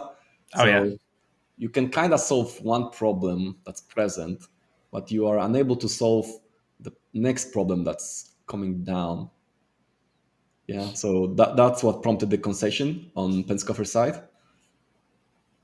We can take a little bit of a sneak peek into the sideboarding that the players are doing because they are teammates, so they're doing it like sort of face up. We saw Alexander Mayer just show Da Vinci what he's doing, and I believe they both know what they're doing. And among the cards that were sideboarded in for the mirror was 4 copies of Fatal Push and 3 copies of Barrow-Goyf. Do you know Barrow-Goyf? I Yeah, I bet you know. do. You play Vintage Cube. Yeah, but to my defense, I also saw it in action in Legacy, so I know what Barogog does. Yeah, Barrow-Goyf is a great one. It is it's a Goyf, so the power and toughness is equal to the number of types across the graveyards. It is a Death Touch lifelinking, 3 mana, and when deals combat damage to a player, you mill that many cards, and if you do, you may put a creature card from among them into your hand. Yeah. So So it essentially, it's like normal Tarmogoyf, but 1 more mana expensive, but it's unraceable and like very difficult to win combat with, and it also draws a card when it connects sometimes, right? well, and So and if it does, it's gonna be a premium card. yeah, so kind of a like imagine True Name Nemesis, but like in the year 2025 instead of 5 years ago. Oh yeah, True Name Nemesis. Remember when that card was playable? Yeah, I remember it was briefly. I mean, to be fair, I kind of see True Name Nemesis in some lists, like from time to time, like in Delver decks. Mm-hmm. Yeah, but we are really kind of joking. Anyway, Barrow Goyf, like a grindy card that kind of supports your main game plan a little bit as well, of milling a huge monster and reanimating it. Yeah, I like the card in this particular deck a lot. And I believe this also applies to it is a very nice way to juke your opponents when they go hard into surgical extractions and such. Yeah, maybe less so into cards like Rest in Peace, but who plays Rest in Peace in Legacy? But against Well, Leyline of the Void, the Goyf still gets big, right? It counts your opponent's graveyard. that's true, yeah. But like Lane of the Void was played by one of our semifinals competitors, so there's a chance that these players will face a main deck Lane of the Void deck in the finals. Okay, we have Da Vinci going down He's trying to show to us the 6, card. and he's showing us another hand with 0 So lands. yeah, so it is non-lander. A hand of beautiful foil, extended art, retro frame, as expensive as you can get Yeah. them cards. So I appreciate it, and So I love seeing them. But so it well, was like both flexing and complaining. Like oh from yeah, one side, it's like, yo, guys, and the viewers, look at how much money do I have. But on the other side was like, womp womp, I need to mulligan. yeah. To 5. You would have loved to see some of those expedition fetch lands in that hand. They might even bump up the price a little bit. Yeah, I know there was like I remember there was like a meme, Polish magic meme in like I don't know 10 years ago when a kid plays a primeval titan and it gets mana leak because those cards were like playable in standard at the time, and the kid gets really angry and says, "Oh no, $50 down the drain." I So love that. kind of that situation with that hand. Yeah, you hate to put back a $500 Thoughtseize with a mulligan, right? And I believe that's exactly what Max is doing. Yeah. But obviously, we're joking. Like the money is not playing in Magic. For sure. But mauling to 5 on the play kind of stinks. And I want to go back to something that we kind of omitted. Like both players maxing out on Fatal Push from sideboard. And that kind of tells me that they believe that the matchup post board is much more kind of like modern centric, where it's about Tamio, Bowmasters, and Psychic Frog, right? And those are the cards that you deal with and that you Well, lose to them. So you want to max out on the Fatal Push amount. I think that makes a lot of sense. And well, these players are equipped with those cards exactly. So it does not make me surprised that it is what they're up to do, especially since they both sideboarded the Barrow guys and they are aware that the other has the Barrow guys as well. Yeah, with the amount of fetching, it's also quite easy to enable Revolt to kill the Barrow. And chat is turning up, it's all about Psychic Frog. And I mean, softly disagree because the game one was not about Psychic Frog. And I assume they are playing main deck frogs. Is Well, that I would hope they are not, because the card is banned in, like, I think it's like a couple of months. If they are, then they would have to finish the tournament shortly. wait a Uh, second? Lucky Frog is not legal? it is not legal now. Oh my. So I made a fool out of myself. Sorry, chat. Just a little bit. This deck was much better with Frog, but it's still probably the best deck in the format here. So it really does give you a testament to how strong it really is. Okay. But Cameo and Orcish Bowmasters in a format and in a deck where you play multiple copies of Brainstorms, Ponders, and such, you really do want to max out on those fatal pushes.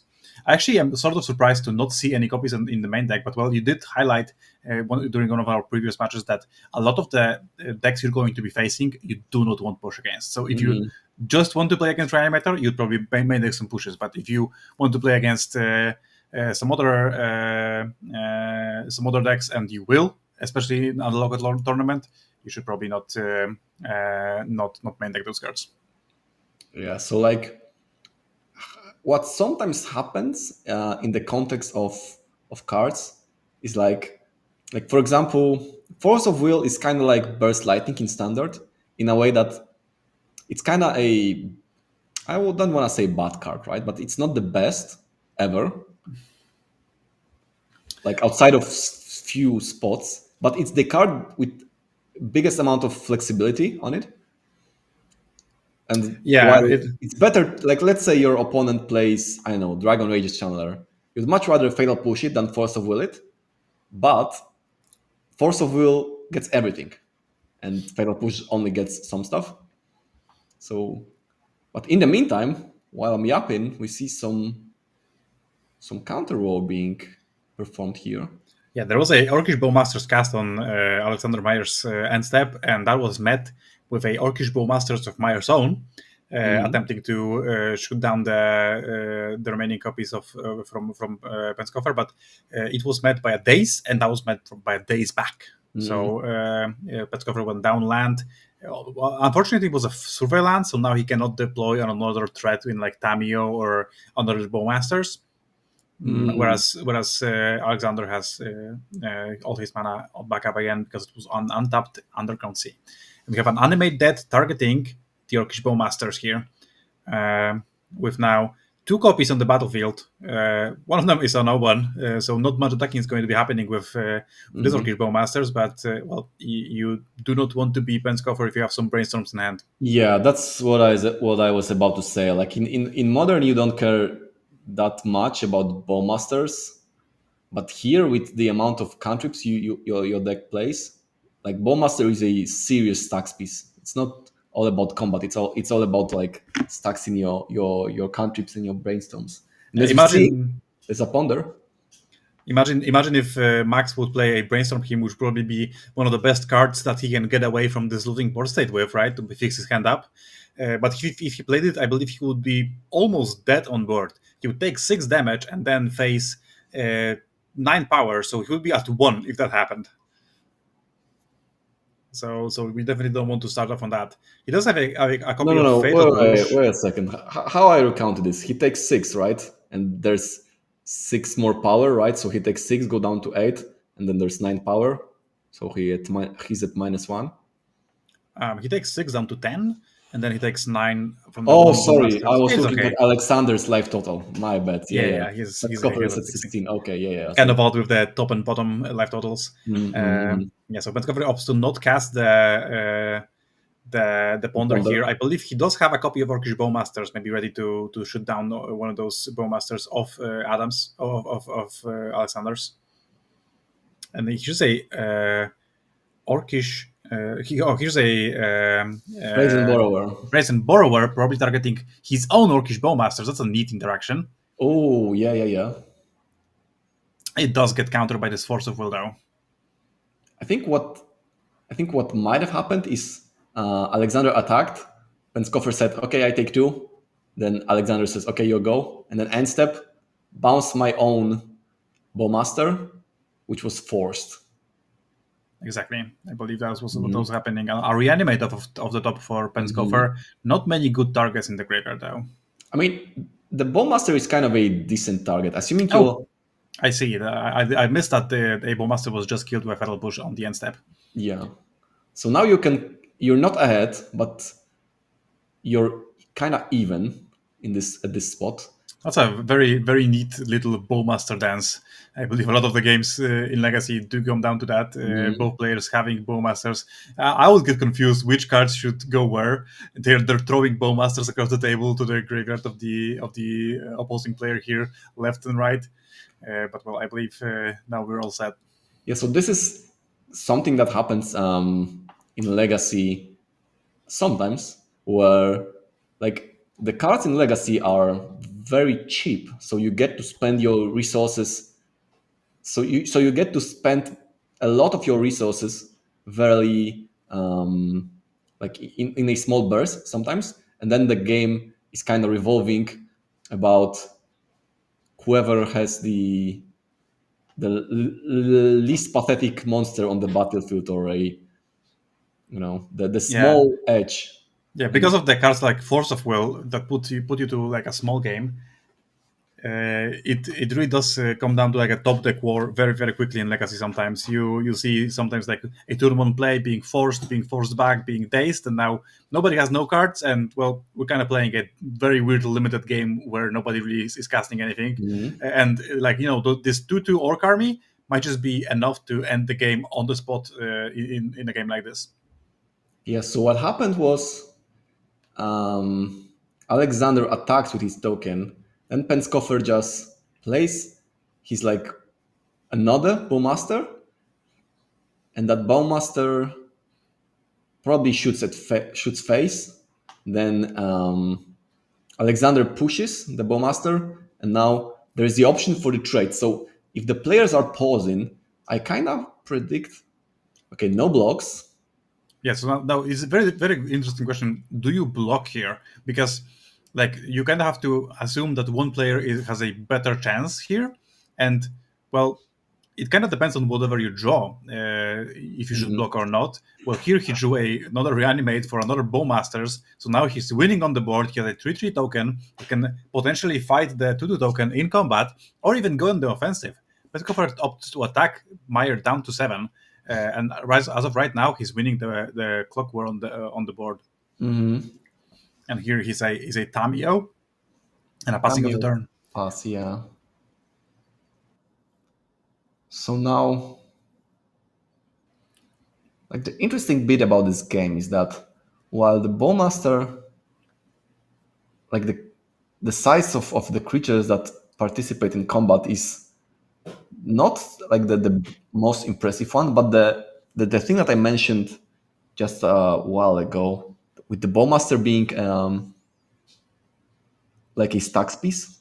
So the like assume you're Alexander, right? And you want to get out of this game. Like a lot of your comeback avenues are in the form of chaining some cantrips together.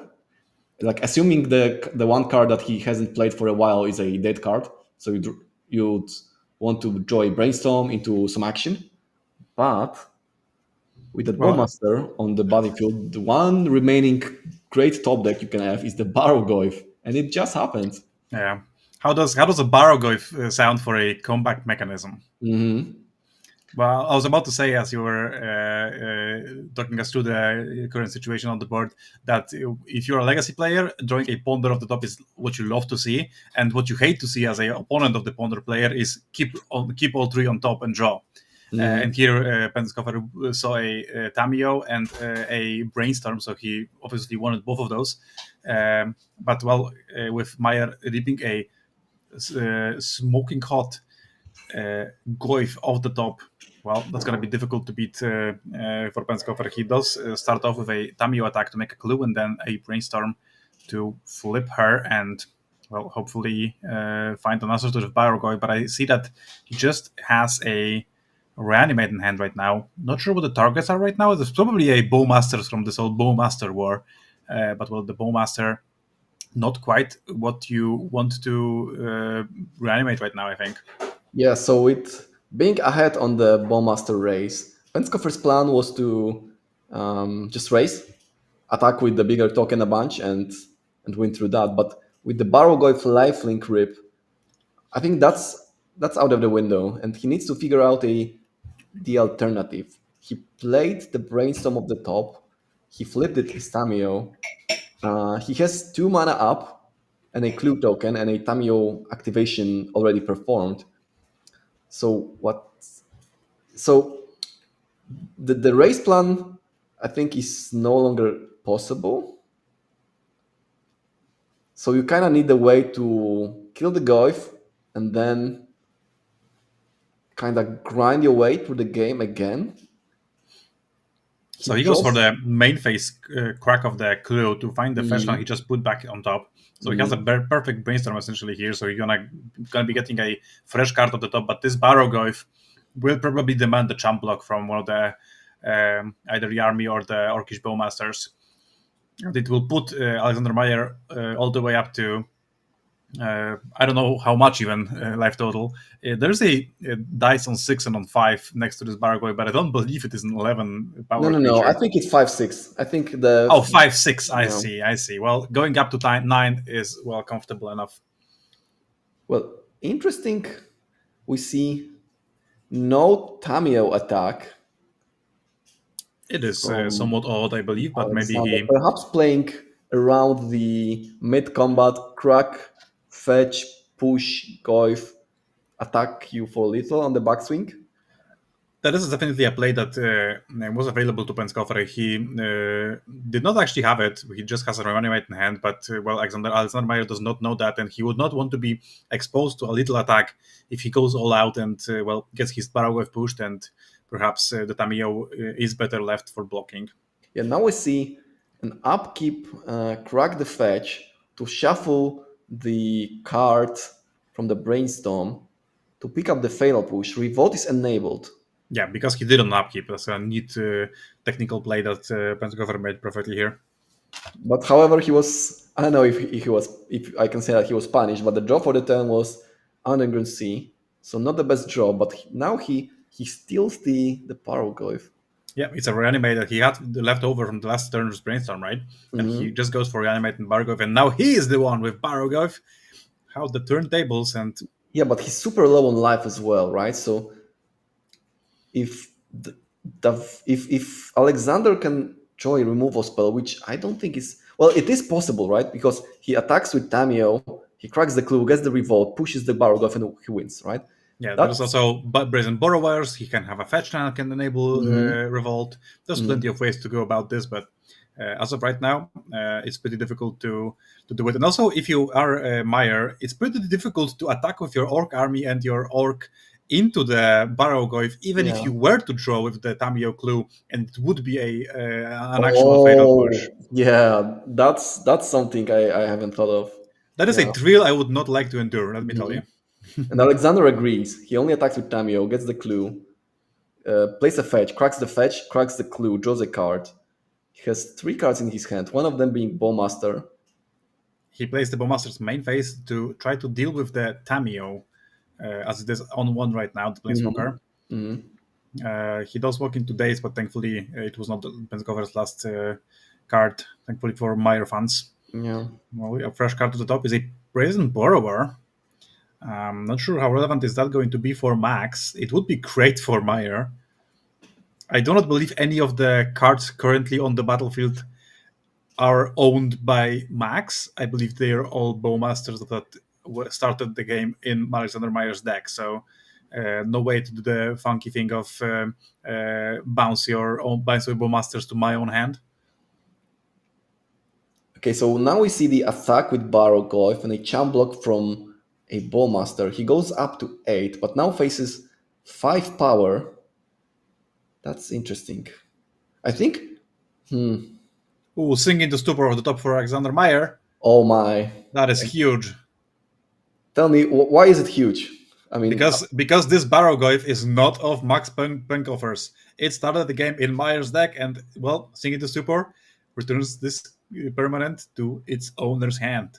Owner being Alexander Meyer. yeah. So I mean, with all those card stealing, I mean, the bounce effects get crazy good because what often happens in the game of Magic, if you play limited or I don't know any format with where bouncing happens, The bounces are kind of good because they get rid of the creature, but you essentially let your opponent draw the card again. So if you bounce, I don't know, Hardfire Hero, then you kind of kill the Hardfire Hero, but also your opponent draws a Hardfire Hero in a way, right?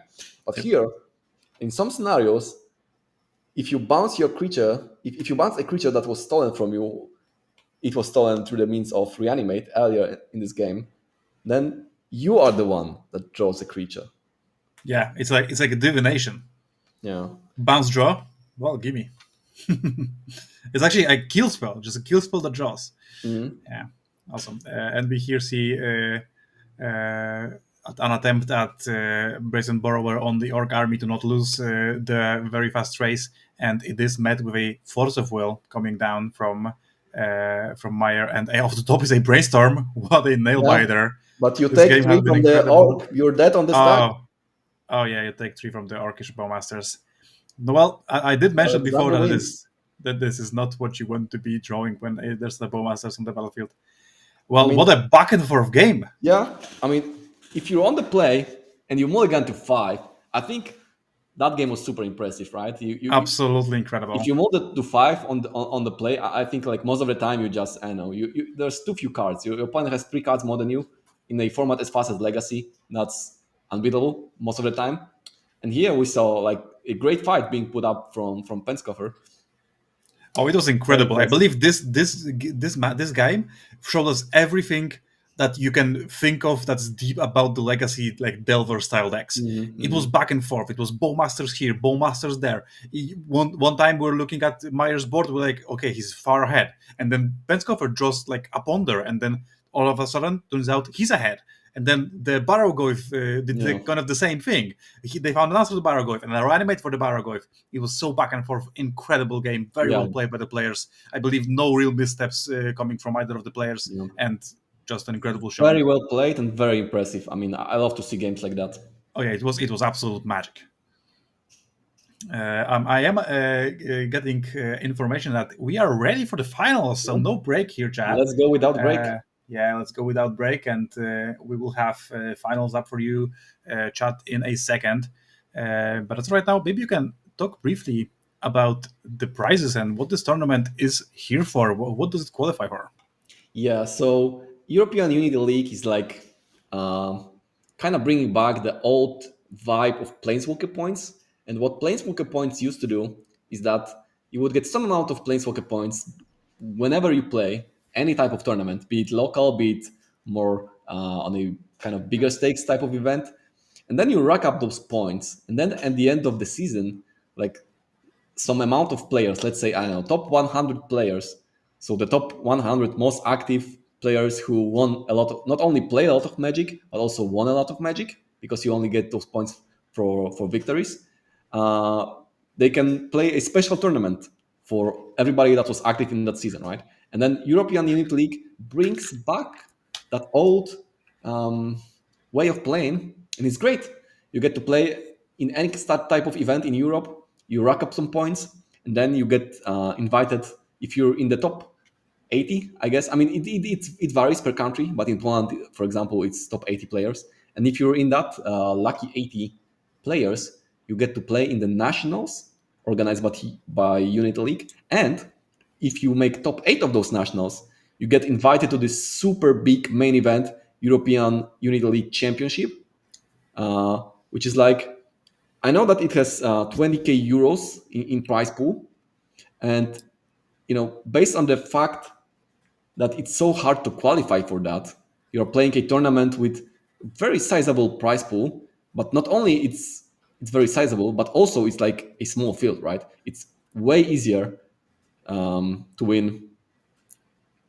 I mean, it's way easier to win a small tournament with like, I don't know, 150 players than it is to win a RC with like 2,000 players or something. So that's a great value. And the players playing in this event that we are watching right now, and we will know the winner in just one match, are playing for a possibility to skip that national step, right? So the winner of this tournament gets to skip that second to last part and go straight to the top. They go straight for the big 20k euros championship. So that's that is the thing that those players want and that Yeah, they're so for.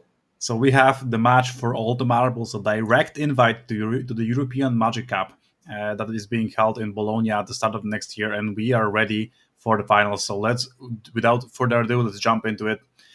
Here we have Rene Hubrick, a fellow Helmtron player, Yeah, we saw him in against. action. We saw him in action in the quarterfinals, beating the Eldrazi aggro player, and Alexander Meyer, who we just saw win a Dimir Reanimator Mirror.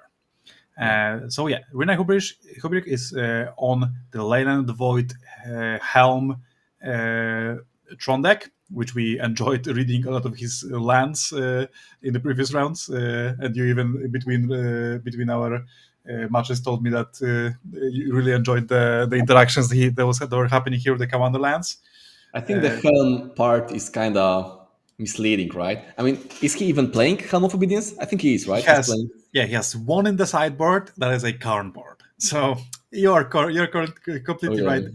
Not much of a home deck, but well, he recognized correctly that because of the format being dominated by Reanimator as well as to a lesser extent Upsal spells, it is very good to have a main deck way to stifle those strategies. And as well, Murted Regen, one of the most played cards, and Dragons Channeler, also a mainstay in the format in those blue-red decks. So having a way to turn those cards off, also very strong. So it really leads you down that path that you do want to have a Leyline of the Void in your main deck just like naturally.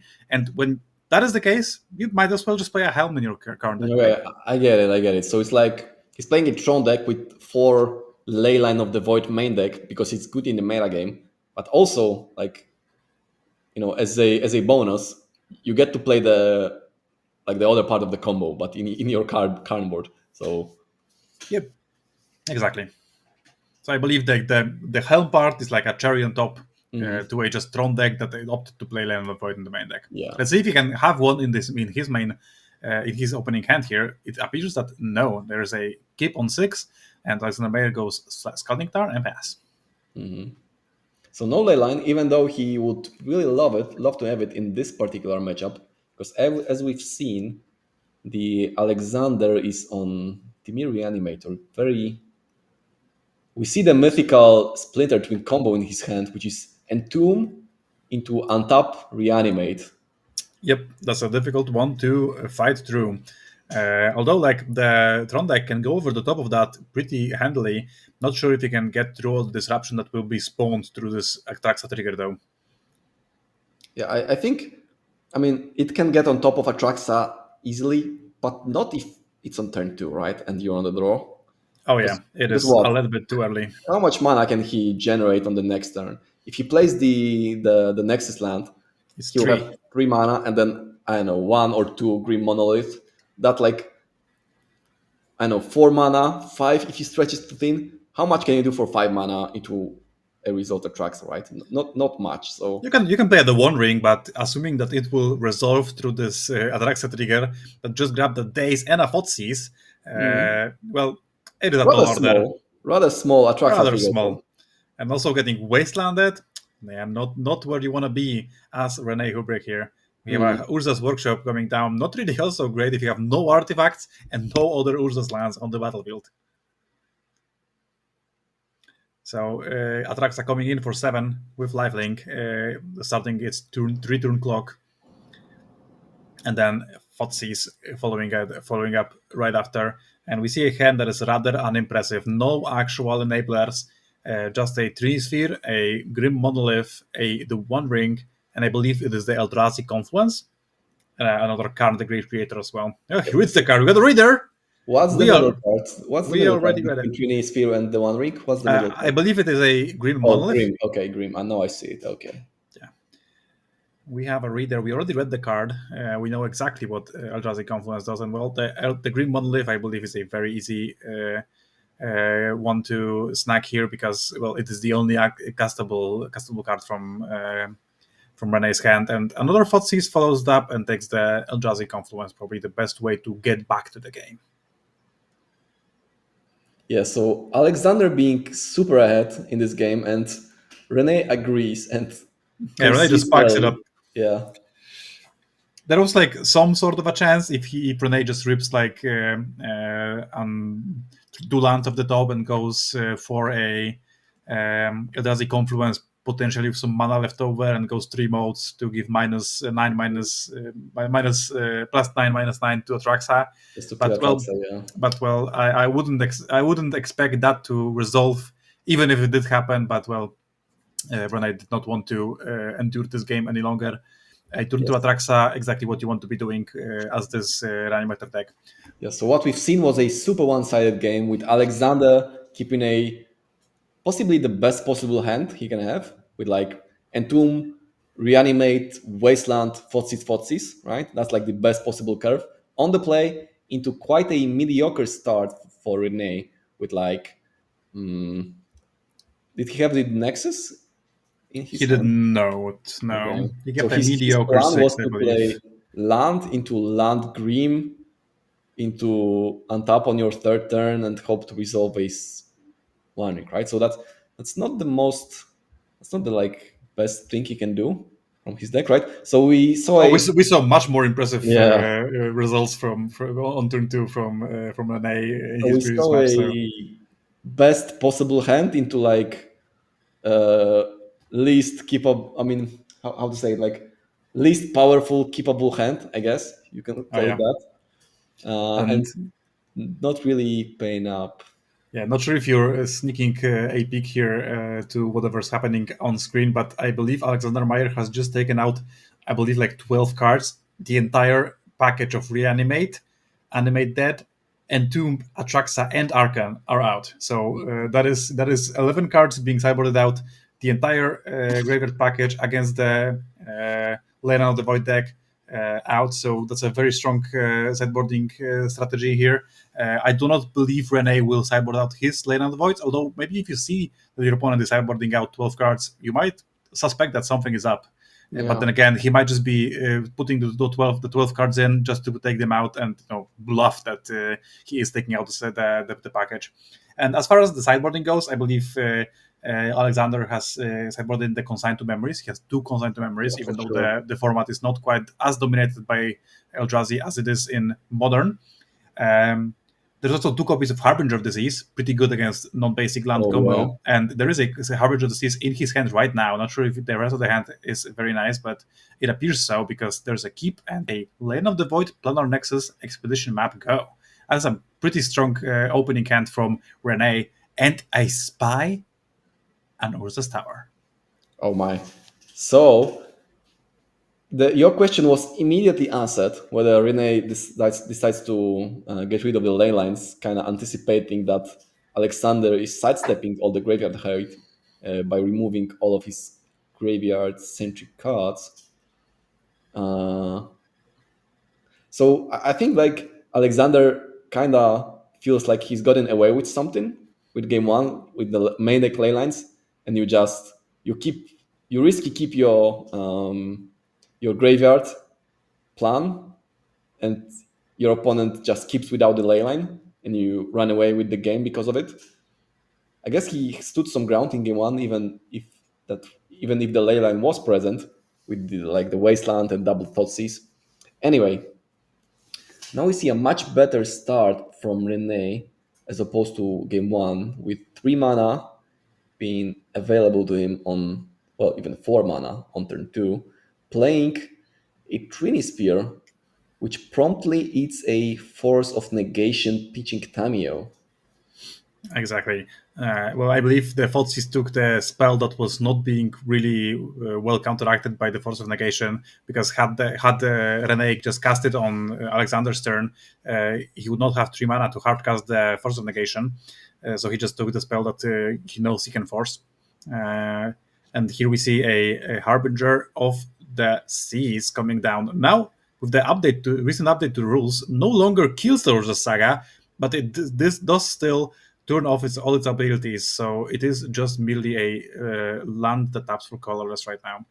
And we see a Karn Scion of Urza, our favorite, being put in the stack, but met by a Daze immediately. Oh my, this is crazy. This is like Rene. He activated his expedition map, and he was kind of light on spells, so he wanted some action, and the action was in the form of Urza Saga, which is especially strong into those kind of Delver strategies they can waste on it. But if they are like locked on a bunch of counter spells, then Urza Saga kind of laughs in the face of Force of Will. But we see the perfect answer. It's not as perfect as it used to be, in the form of Harbinger of the Sea being played. So that kind Exactly. of stifles his the option to And here we use see Urza Saga. Karn, the Great Creator, coming down. I was also about to say that, well, if it resolves, it might just be that Alexander does not feel like it's a big enough of a threat, and well, it seems that he does not have an answer to it, and Karn just grabs immediately a copy of Helm of Obedience, which is actually lethal right now. Yeah, so this is a 5 So, mana kill spell, and I so see the as days. there is a daze in Alexander's hand, but well, if Rene just has a land and goes Helm, land, activate, Yeah, that's game over. And he has land. He has yeah. the power plant. He goes days. He pays land, activate, target you, kill you. Oh, what a Let's game! what an Holy, insane game! yeah. Wow, Like, incredible showing from the Tron deck. Getting Thought Seized into Force of Negation into double Harbinger of the Seas, and then coming out on top mere yeah. 2 turns later. Incredible. Oh my, that's a crazy game. I kind of wanted to say that it's all ogre after the second Harbinger hit the tower, It felt like, oh no, don't do but this. but the comeback, the Karn into like the we kind of joked. I mean, we kind of discussed the presence of Leyline being there at all. If uh, your opponent is getting rid of all the reanimation style effects, but now we see that the Leyline has the option of the mythical combo we discussed, of the Helm combo in the name. Yeah, So it's actually is the Helm Tron.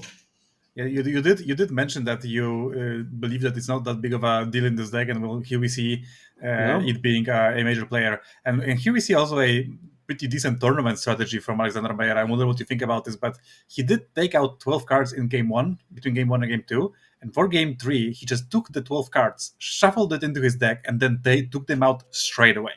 yeah. That's a sort of try-hard move that's kind of frowned upon, but I think it's excused in this scenario because you gain a lot of traction um, for the fact that your opponent is not sure on what sort of plan you are on against, right? And if they are in an untimed match, I guess it's EV plus to do it like that. So Yeah. very well executed by Alexander. Yeah, I believe so too. I believe like once you have a actual transformative sideboard where you a major part of your main strategy is being sideboarded out, it is worth it to do it between games, especially if you can get fast enough that you just do it in like below a minute. So here we see both players on the mulligan. I believe I saw Alexander Mayer's hand just being 4 lands and some cantrips. He decided that is not enough to pressure this strong deck because you do need answers, but you also need pressure. Yeah. So both players going to 6. Alexander being on the play. We'll see how it pans out.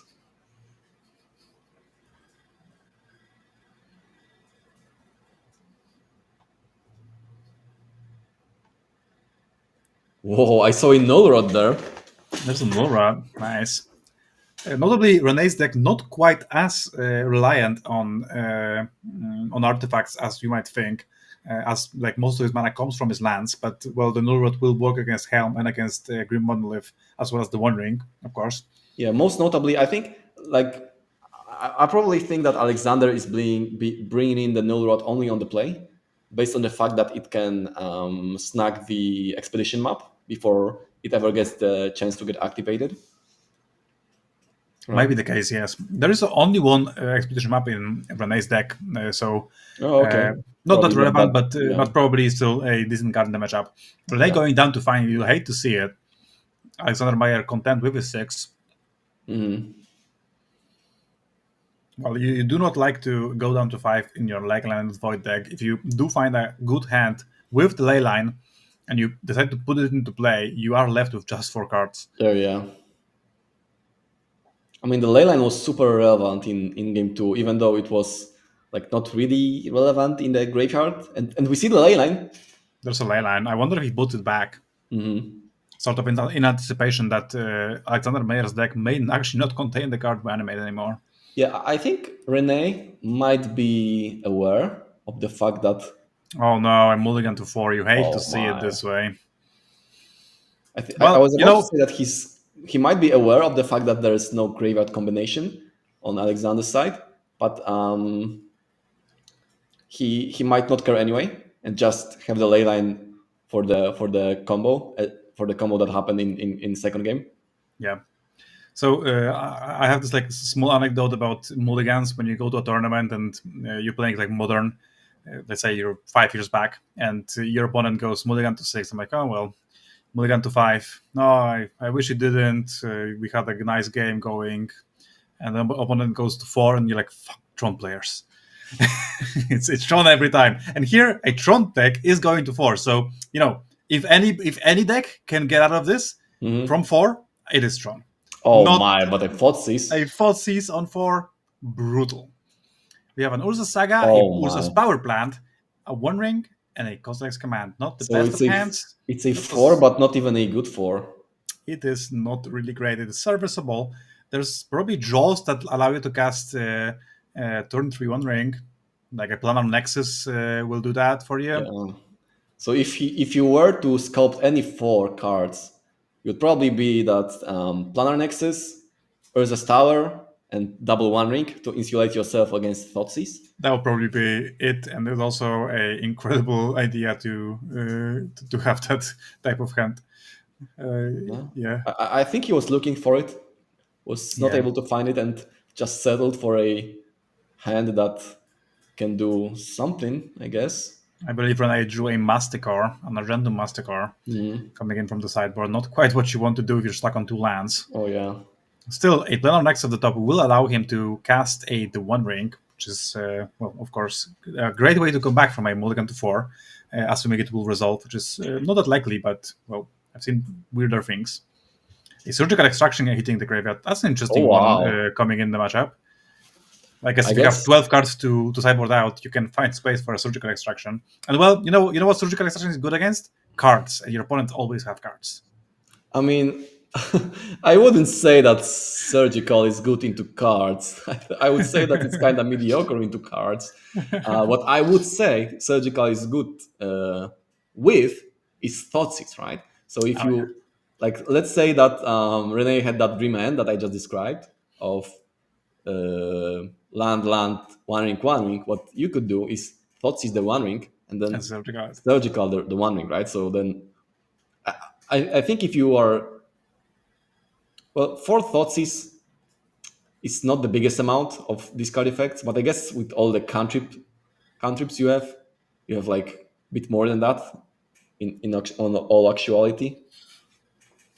For sure. So it's kind of a probably also concession to the fact that there are not that many cards. And now we see we see a very interesting board. Like I think that Alexander has no cards in his hand and only a Harbinger, right? So if he has 0, wow.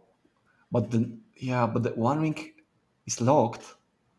Yeah, so unfortunately, not sure if you missed it or not, there is a Consign to Memory being cast on Chapter 2 of Saga. So even though it's left on 2, which was like usually the thing you wanted to happen, right? It is not actually be able to generate tokens here on this battlefield. So this 2/2 will be getting in turn after turn until Rene can find a way to get out of this. Yeah, Rene needs to draw a Planeswalker. Argentum Masticore was a great way to do it. Not quite enough to resolve here.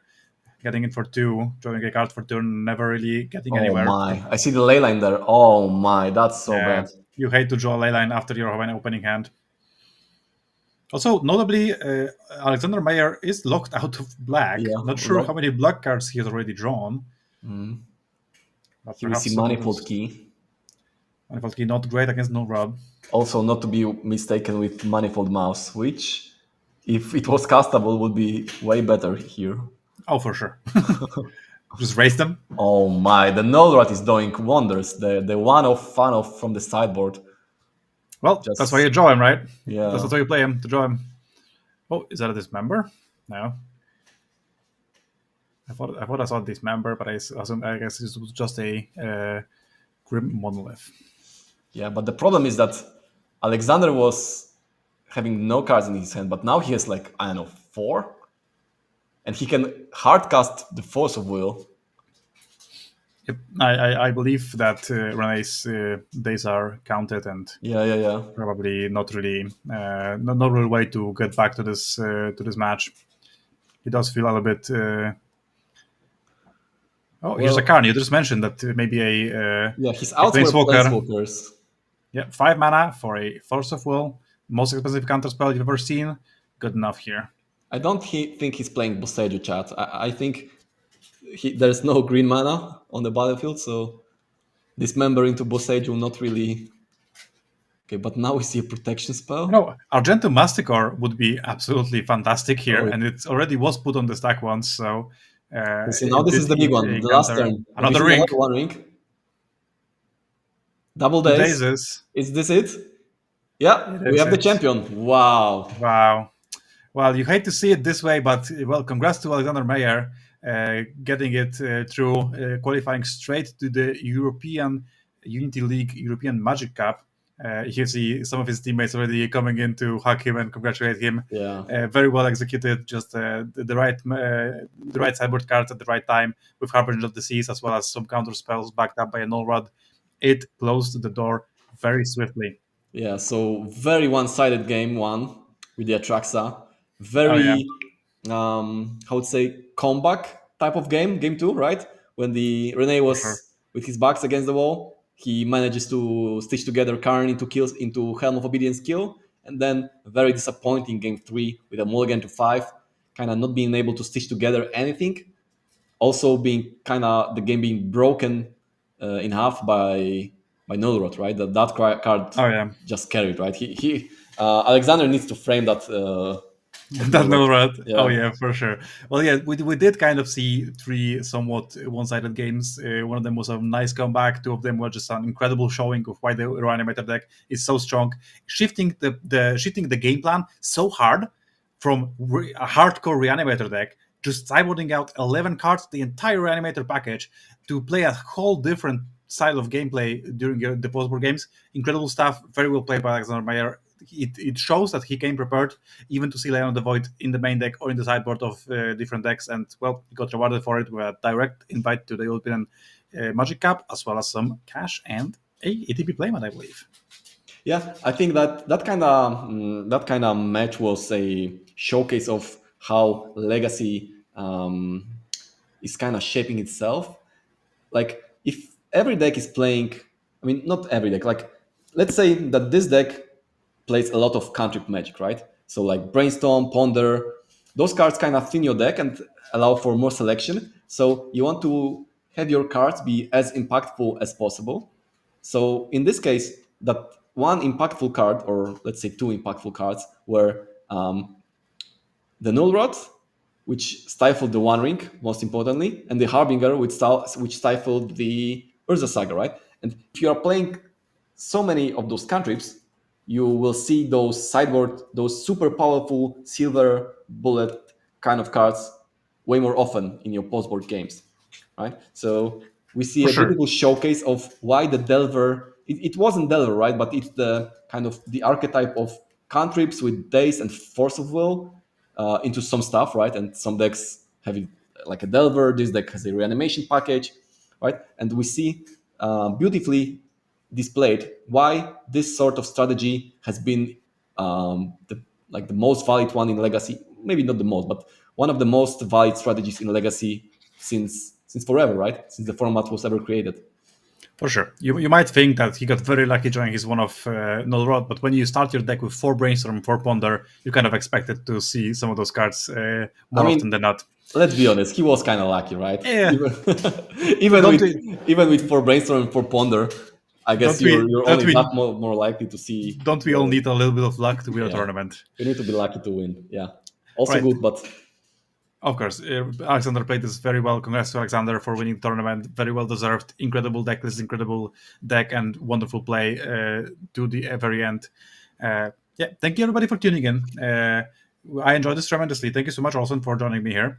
It was a great pleasure. I love to see some Legacy. And this was one of the some of the coolest games of Legacy I've ever seen. Especially some of the ones in Dota played. We commented with Olsen.